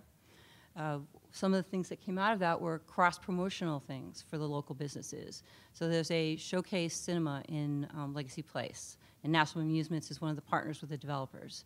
It's their corporate offices at one time were actually in Dedham, and they own the land that this was being developed on. So it was a major part of Legacy Place was the cinema.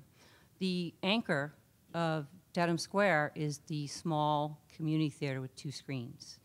Obviously, major concern, what if this basically kills the downtown theater and there goes our anchor for our downtown? And it was a legitimate concern.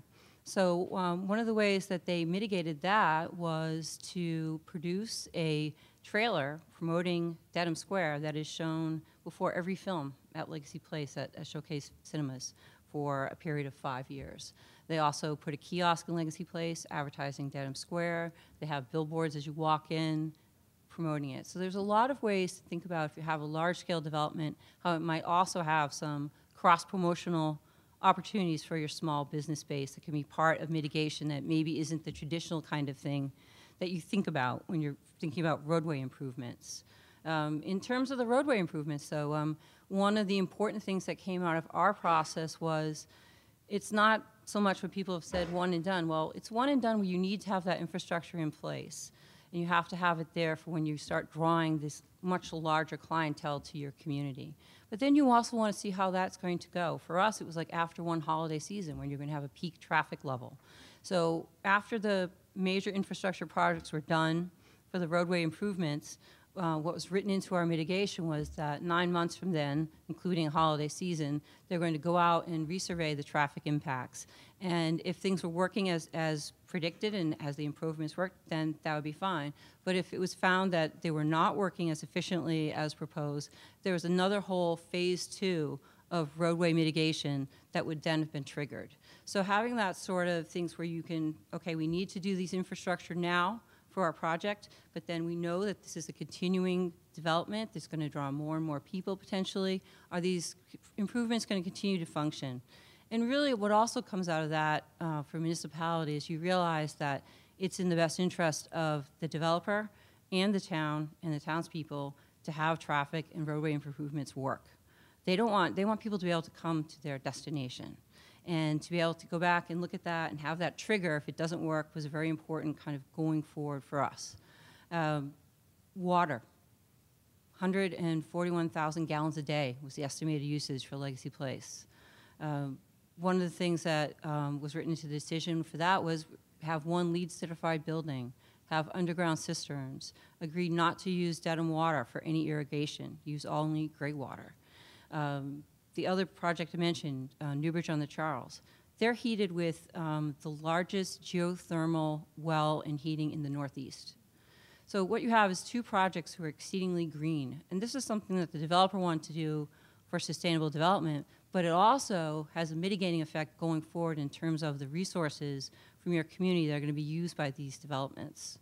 You know, they're not using as much water, they're reducing it. They also went around and installed low flow water throughout the municipal buildings in town. That was part of the agreement, so they could help us reduce our water usage as well as the water usage at the proposed developments. So there's ways to think about mitigation specific to the site that you're developing, and then also to your community, that you can maybe implement some of these improvements that they're doing, and you can adopt them as well, and they can help you do that. They had the technology, they had the resources, and they did that for us. And you know, since then, Dedham's gone on. We've gone with a municipal solar project. I think that it's really started a trend. Think about sustainable development in our large-scale projects, both in the public and the private sector. So it's a leading by example thing, and it really helps long-term with the impact. Some of the other things that we did were really to think about the historic character of Dedham, preserving that, having this be part of the community. That when we looked at that study, it was also, there was fear about what could happen, but there was also opportunity. And what the study told us is that it could go either way, and we had to really plan and think about what we wanted to happen. Part of what came from a municipal perspective is that they created my position. I'm the economic development director for the town of Dedham. There never was an economic development director for the town of Dedham. But they felt that, you know, we're having this one large-scale development, and this is going to lead to more. This is going to change. We're not going back, as you mentioned. You have it. It's in your community. It's there to stay. And it's probably going to spur other development. It's going to change your existing. We have a lot of sort of big box development along Route 1 leading up to Legacy Place. We've already started to see a change in that and some improvements in that mix. We have, you know, a traditional mall. We have strip plazas. We have a historic downtown. So we basically have become more of a regional retail destination, combining all those things. And now we're in the process of trying to reposition and remarket ourselves as a community to embrace what's happened and changed in our community, but also to go forward and take advantage of the fact that more people come to Dedham, more people know about Dedham because of Legacy Place, and that there's more to us than Route 1. So I think that when you get down to it, you really thoughtful analysis, having outside professionals come in and conduct these fiscal, traffic management, looking at the water usage, and then thinking of creative ways to mitigate that input in the immediate future and into the future was extremely important for us to have cohesively adopted large-scale development into our small town. I think that's the name of the game. That's what we're trying to do from a municipal perspective.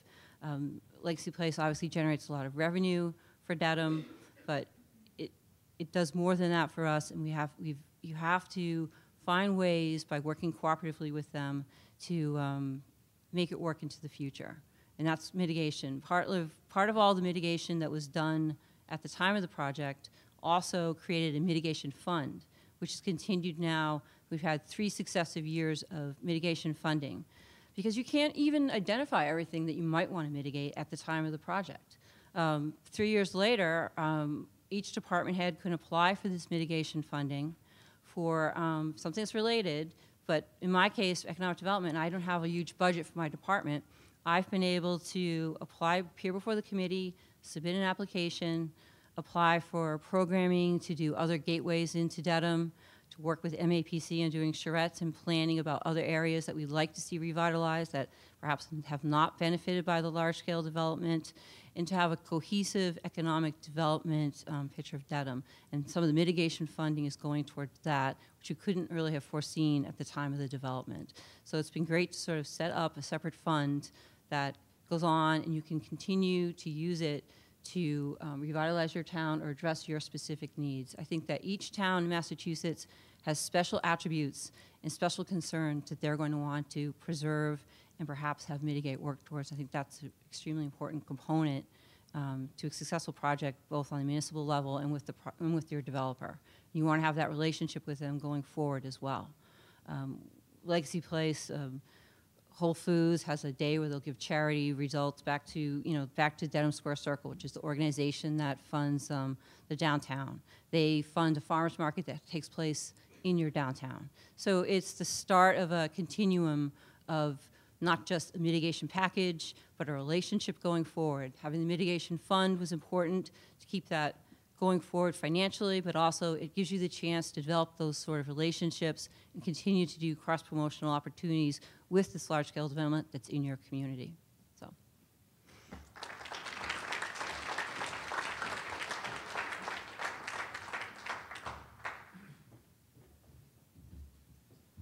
Thank you, Karen, and thanks to all the members of the panel, and for all of you for sticking through a rather large panel, but hopefully providing you with some interesting ideas, a few answers, probably more questions, and we're going to take months and maybe years to answer all of those questions. We see this as a beginning.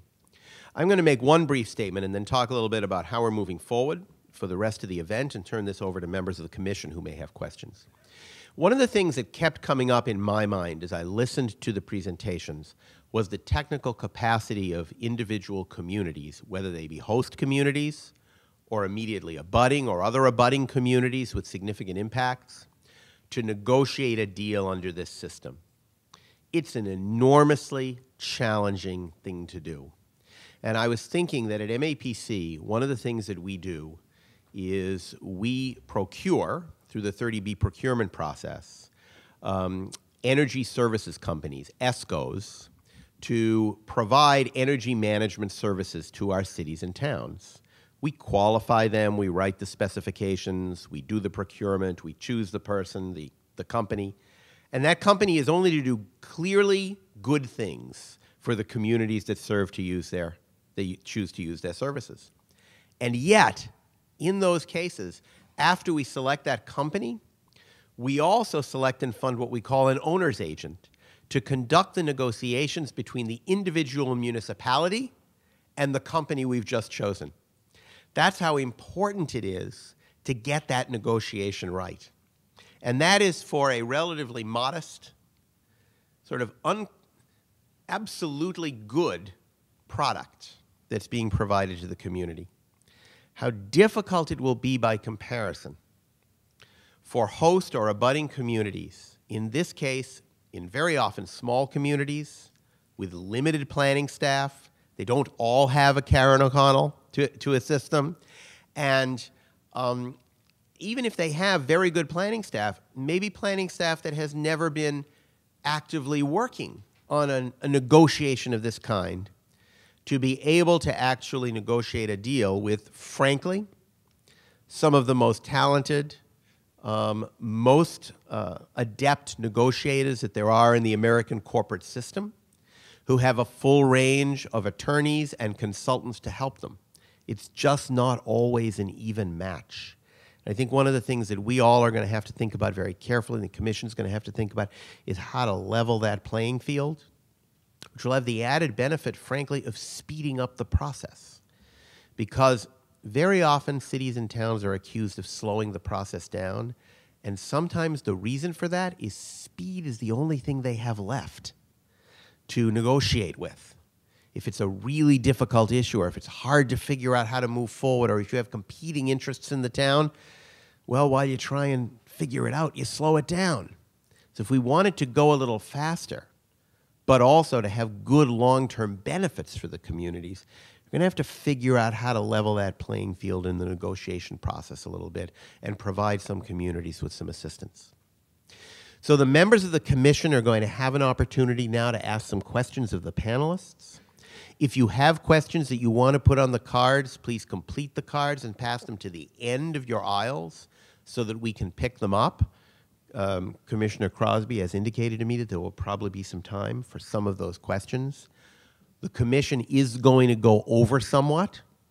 I personally am going to be able to stay and continue moderating until about 11:45. Then I have to go back into Boston for another event that I'm moderating. Charlie Tykotski from our Government Affairs Office is going to pick up the ball for MAPC from that point forward.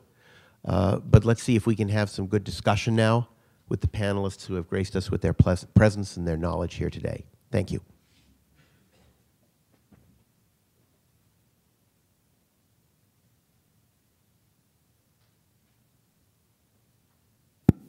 Thank you very much, Mark, and panelists.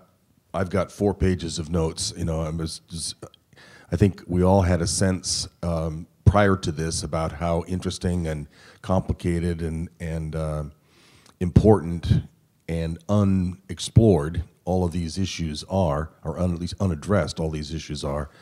But it's even more complicated and unaddressed than I had thought. So this is why we wanted to have this meeting. It's really been time well spent. We did decide that we will run over. It's now 11:30, but we do want to have the time for questions. Fortunately, it's our meeting and it's our television and so forth, so we can run over if we want to. I hope folks can stay. We'll just go around across the group here and ask questions if we have them. I wanted to start out with Mary Kay. One of the things you talked about, or at least sort of indirectly, was anticipating the possibility that the economic projections don't work out, the financial projections don't work out, that the economy turns down, and things don't get built, don't get worked. Do you have an approach for anticipating economic problems and have mechanisms by which a community can get protected in the case of failed projections or worst case bankruptcy and so forth? I have 2 suggestions for things that work, and one is that in your agreement with the developer that you have trigger points, that they must perform certain activities by a certain date, whether it's road improvements, utility installation, building of, phase 1, spelling out very clearly what the expectations are from the city to the developers, and then also you would put in there what the city will do in return when those things occur. The cities have an enormous amount of leverage. The golden certificate of occupancy is what the developer is going to be working for, and so you will want to have certain things done before that. The second key is that you must have bonding. You must have performance bonds in place so that if the developer walks away, if there is if the euro falls apart and the U.S. economy is impacted in 18 months, then you have those protections in place so that you have bonding and that you have a performance agreement with the developers. They will do these things by this certain amount of time. Great, thank you. I also had a question for Mary Kay. I was interested in your conversation about lessons learned. I have some experience in New Jersey and some of those lessons learned in Atlantic City around your police and fire, training issues. Did they have a seat at the table when negotiations were happening, or is it kind of after the fact those issues were addressed as far as numbers or equipment and other things that may have been needed? Police and fire definitely had a seat at the table from the very beginning. And you need to include all the municipal services. You have to have your fire chief, your police chief, your head of public works, your utilities managers. You have to have all those people there. We, as planners, generally try to be inclusive. As a city manager, it's a requirement. So I'm putting that hat on. You must have all those people at the table up front. They can't be an afterthought. That was not typically the case in Atlantic City, so it sounds like maybe you learned some things from, well, your earlier experience and also from Las Vegas. Is that? Henderson, and I would say, Henderson was a well-oiled development review machine. And so that was the case for a development of any size for as long as I can remember. It just was the way it operated.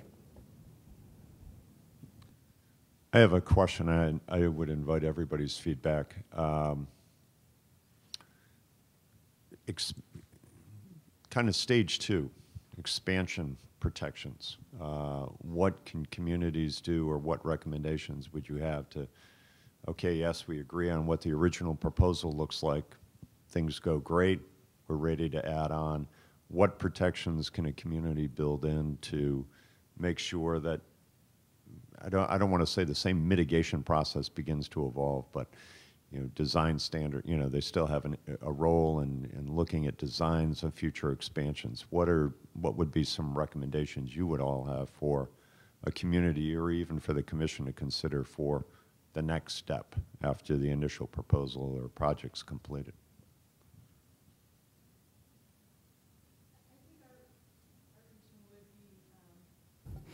In favor of seeing, thank you, that question embedded into the RFP application and the process and the types of benchmarks that we've been talking about. And Mary Kay used the word triggers.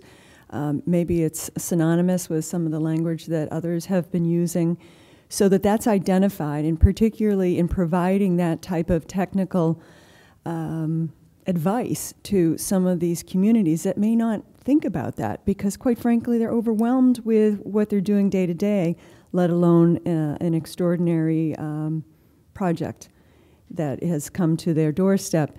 So I think the commission can be very helpful with bringing that question forward to the regions, seeing if that's a part of MOUs on both sides of the table, and having, again, additional timelines that look at projections that we do. The good news is, in the Commonwealth, we still do have other experiences to learn from and to draw from.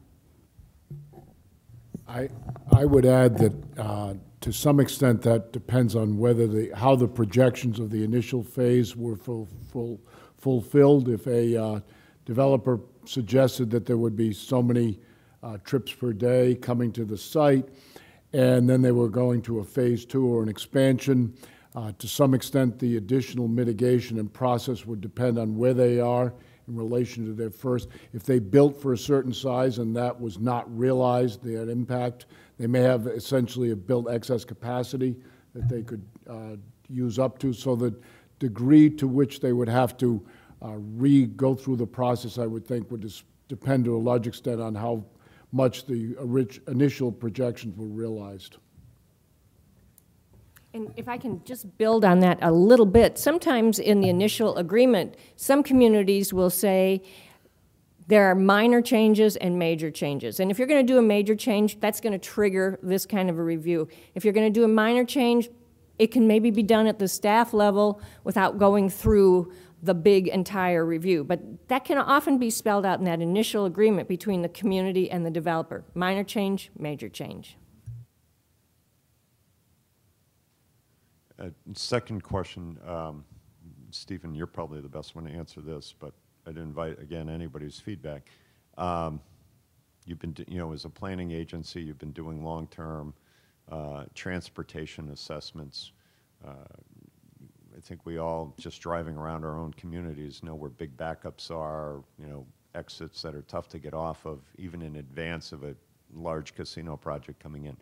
How can we, or is it feasible in your mind, one, to not only compare data that, again, this is a project point before a casino, what's it going to be like after a casino project comes in, but you're also pursuing, working with Mass DOT to pursue funding to make the improvements you identified pre-development of a casino.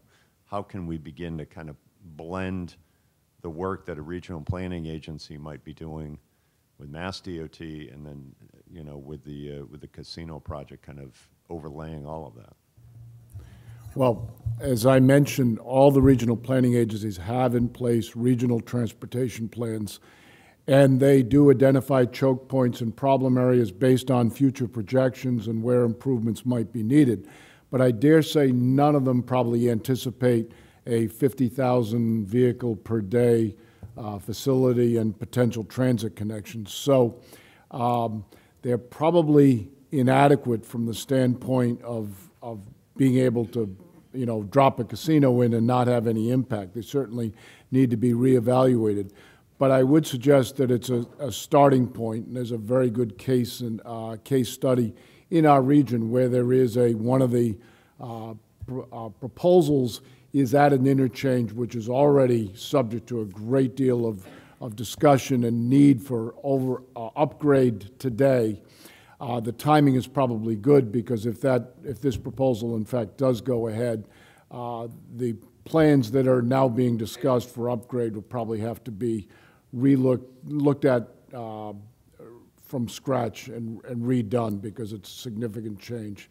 But the plans do identify the problem areas. They provide a good baseline, and then we can build on top of that.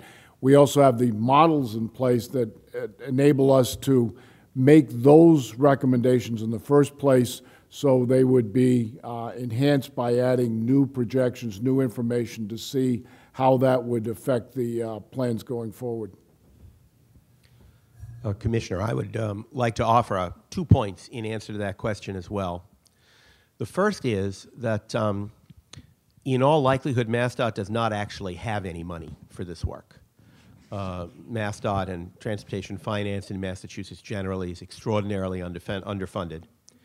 Major interchange or roadway widening projects are extremely expensive, tens, hundreds of millions of dollars in some cases. And the federal picture is looking pretty bleak in terms of additional money for that. So I really think that whether you're talking about transit or roadway, and more likely roadway in this case, those improvements are going to, in all likelihood, have to be funded or at least fundable by the developer, maybe with some MassDOT involvement, but not much. It's just not much there. The second thing is when we do a mitigation analysis on an individual project, we start out with the number of trips that are likely to be generated, and then we figure out not just how to accommodate those trips on the road, but how to do what we call conversion of trips, which is to figure out a variety of ways to try and limit the number of trips and convert them into other modes. In some cases, that can be walking or biking. In most cases, it can be transit. In some cases, it can be through increasing carpooling and a variety of steps that actually ratchets that down. One of the important things to keep in mind is that there are sites where you can actually convert lots of the trips, and there are sites where you really can't convert too many of the trips.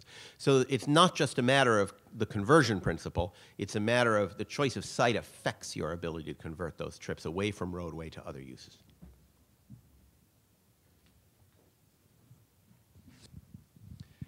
I've been struck by these, all of these thoughtful presentations this morning with how, at how many levels the thinking has to go on in order to get this right, whether it be a one-shot or a continuing process.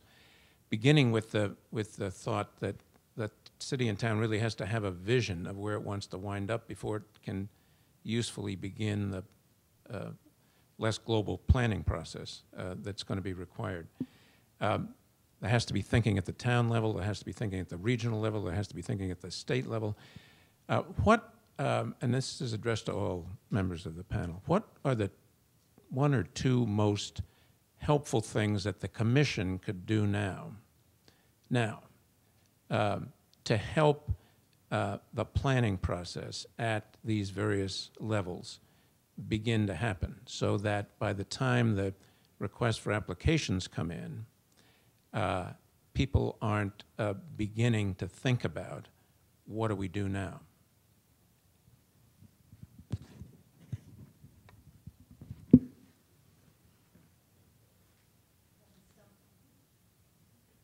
You haven't stumped the panel, but it's a big question.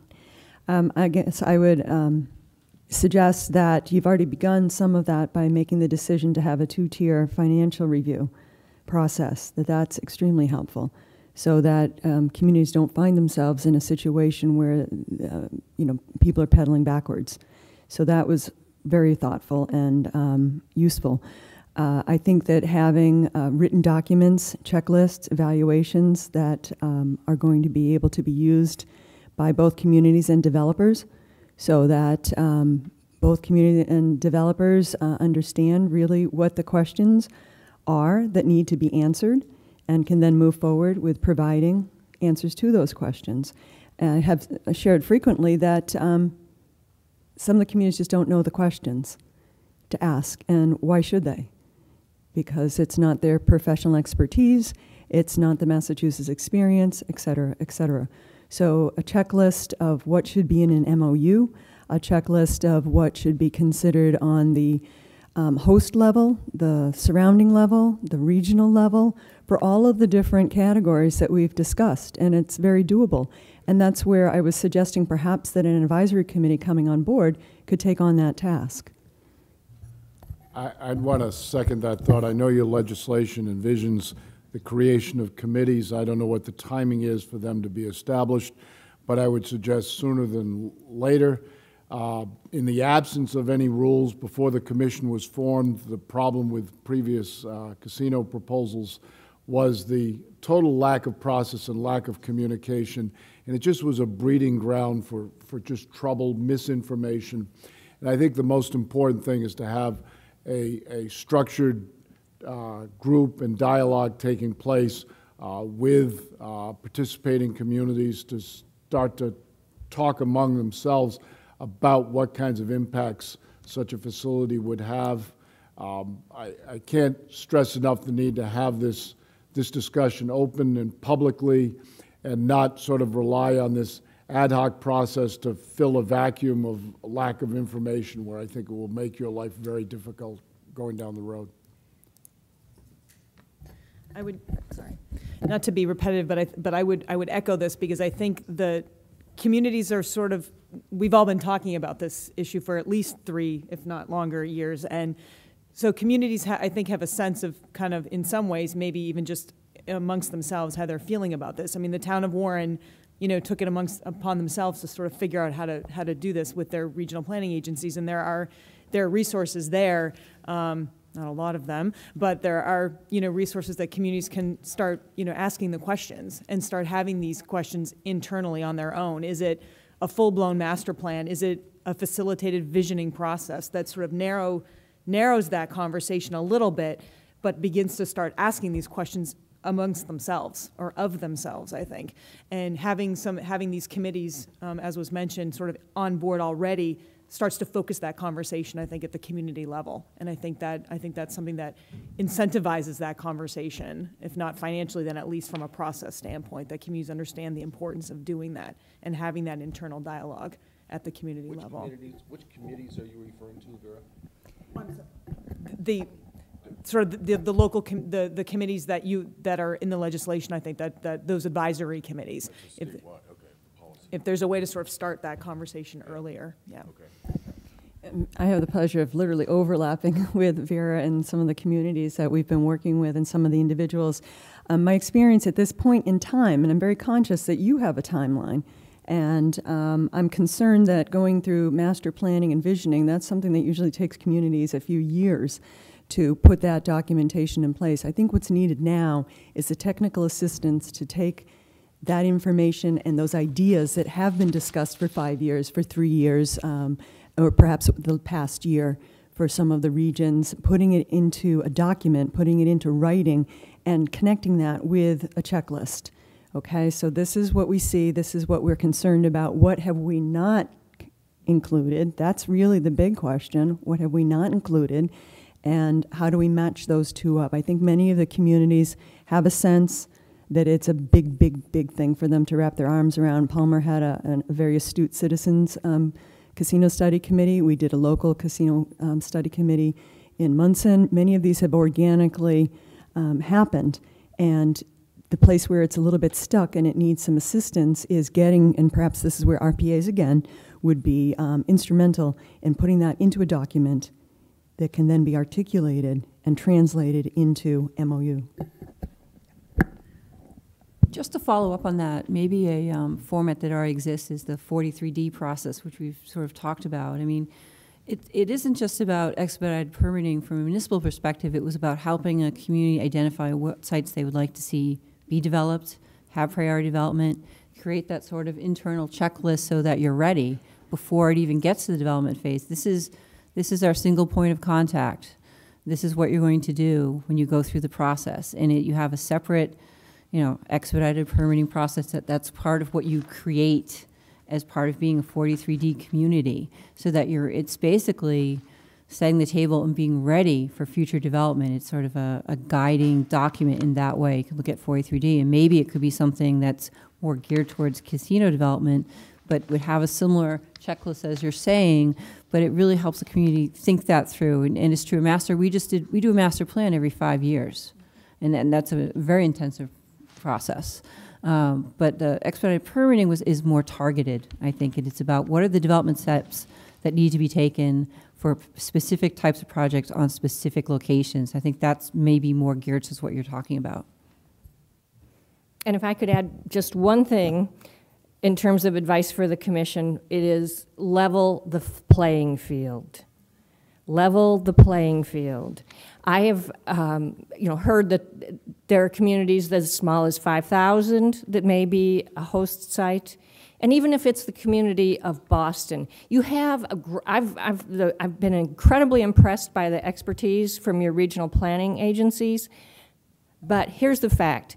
Right now, you do not have the balance even between your local governments and the gaming industry. And in your negotiations, you're not dealing with biotech, you're not dealing with commercial developers, you're not dealing with office developers. You are dealing with the gaming industry. It has a different ethic, it has a different history, it has different values, and it has a different culture than any other type of business you have negotiated with. You need sharp expertise at the local level to match the gaming industry.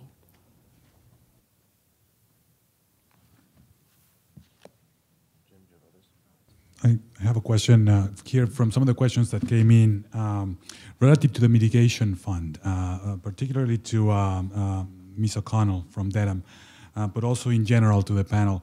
How is the Dedham mitigation fund first scoped out or is funded?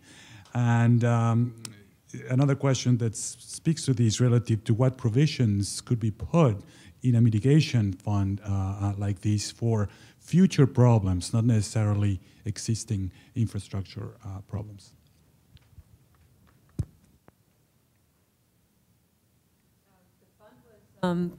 Sorry. It was started with contributions from the two developers of the two projects that I mentioned. They each contributed $750,000 to the fund.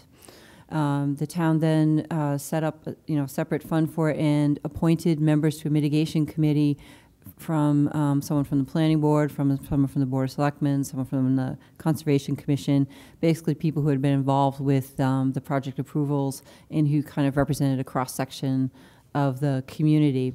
And what they developed was an application form that it was basically a questionnaire that asked those things like what's the mitigation link to which project, what are you proposing to do, what is the lasting impact of how you're going to be proposing to spend the money, that kind of thing. Do you need it in one fiscal year too? It could have been, you could have made requests for more than 1 year, depending on your project. It's like that marketing campaign that I mentioned, that's funded out of the mitigation fund. It's a marketing campaign that I applied for funds for to hire a professional marketing company for the town.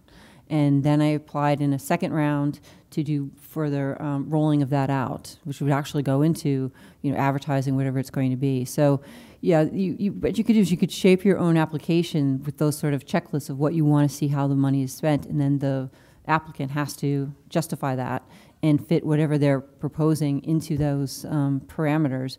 But it really yielded a wide variety of things. I know the police department wanted something that they could go around and scan license plates that for parking purposes and things like that, and they made their case. And so there's a lot of different ways to come up with it. The Council on Aging eventually got a van because they bring people to Legacy Place, they bring people to the square, they're doing that kind of thing. They wanted to have the seniors involved in sharing in the development, and part of the money went towards buying a van for that. So those aren't really typical things that you would think of off the bat when you're talking about mitigations, but having that fund available and having it continue over a period of time was important to sort of meet those unexpected, but when you get back to a small town, sort of quality of life issues that are important to them as you grow and live with these large-scale developments.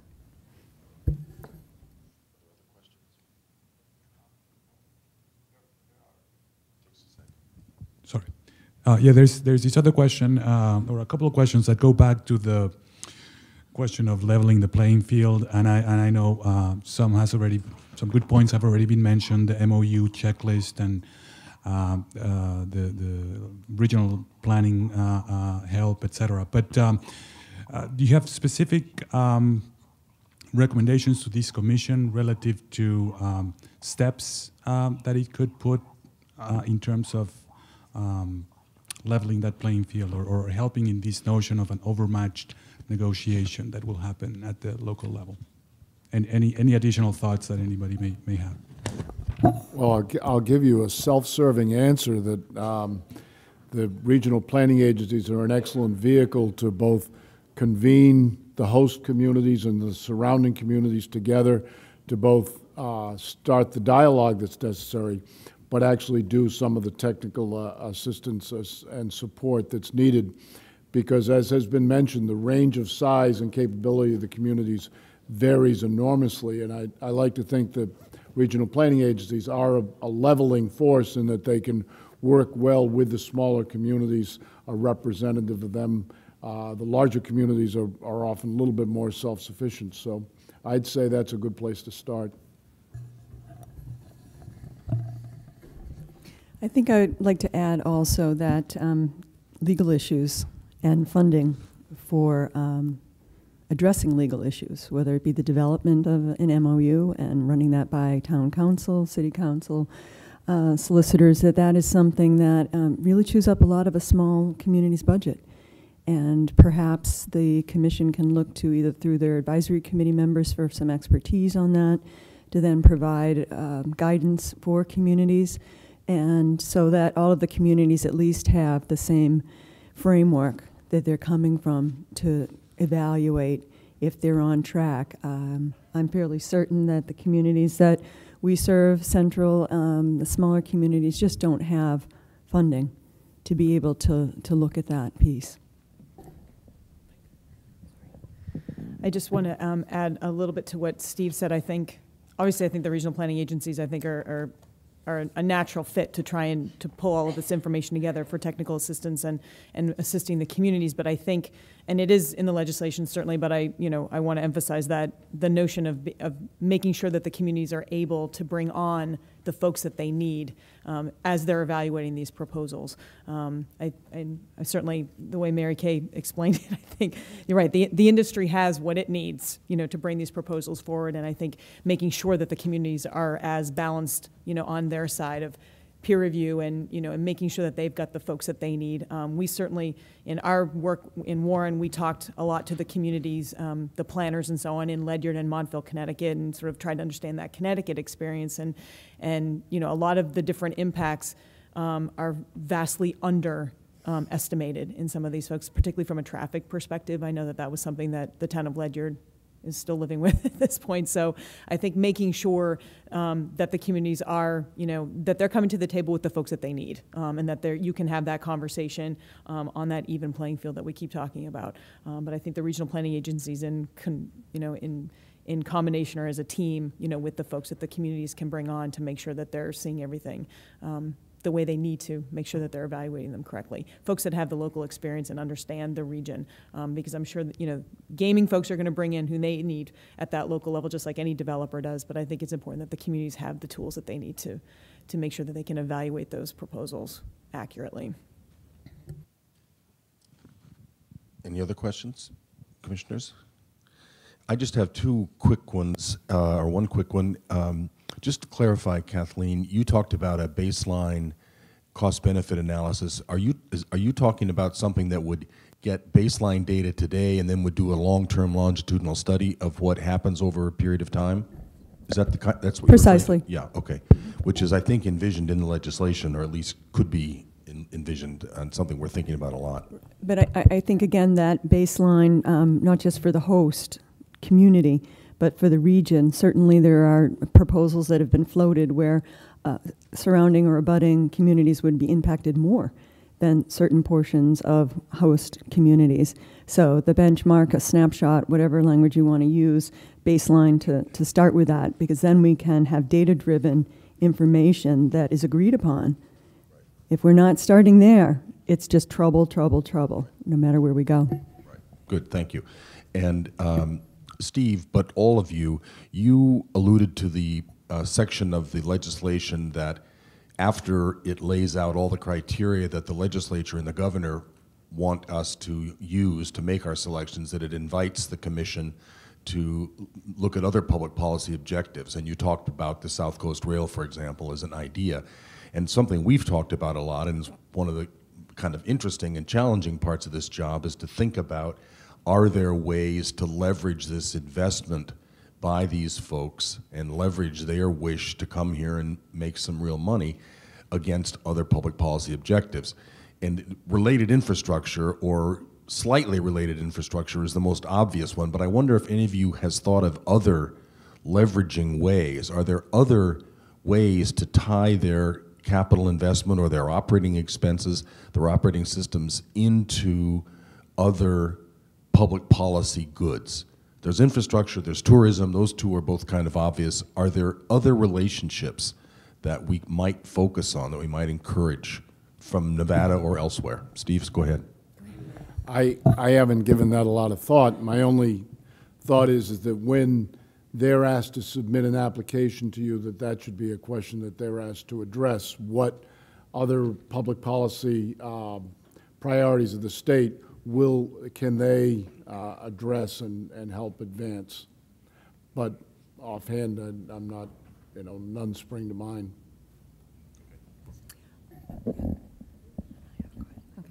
Well, I think that one of the things we talked about maybe is sustainable development and green buildings.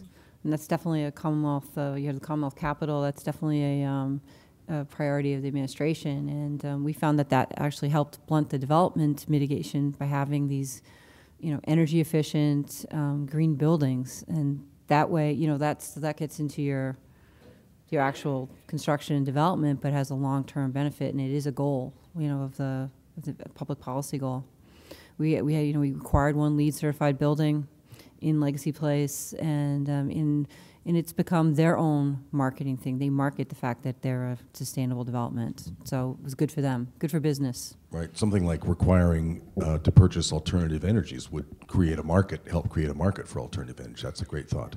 There's something that I'm concerned about, because it is a very vehicle-based industry with people going in vehicles, and Hampden County and Greater Springfield consistently, decade after decade, ranks lowest in the Commonwealth for many public health factors. So perhaps looking at air quality and emissions and what steps are being taken, not just in the RFP, but perhaps in the agreement with the host community and the surrounding community to enhance alternative transportations, to put in kinds of sidewalks, bicycle, things along those lines. But I think taking a look at some of the public health concerns, which are extremely costly, both in lives and dollars, that we get some creative way, perhaps as a tax incentive, perhaps as a credit in the RFP itself, and perhaps those are embedded in the different benchmarks in the 5-year reassessment or 10-year reassessment. Thank you. I would add that the state has a list of sustainable development principles. There are 10 or 12 that the proponents should be asked to address how they address these sustainable development principles. And there is precedent for sustainable development in casinos. The entire city center development, which was the most recent large development on the Las Vegas Strip, was all built to LEED standard, and I think it was the middle standard of LEED. So, for example, of course, a building was torn down to make room for the new development. All the materials were reused in the new development, and it was all built to LEED standard. Anything else? Great. Well, first of all, let me thank MAPC, Mark Drazen, and our extraordinary panel. This has really been great. Don't go away, folks, but please do give this panel a hand for being tremendously helpful.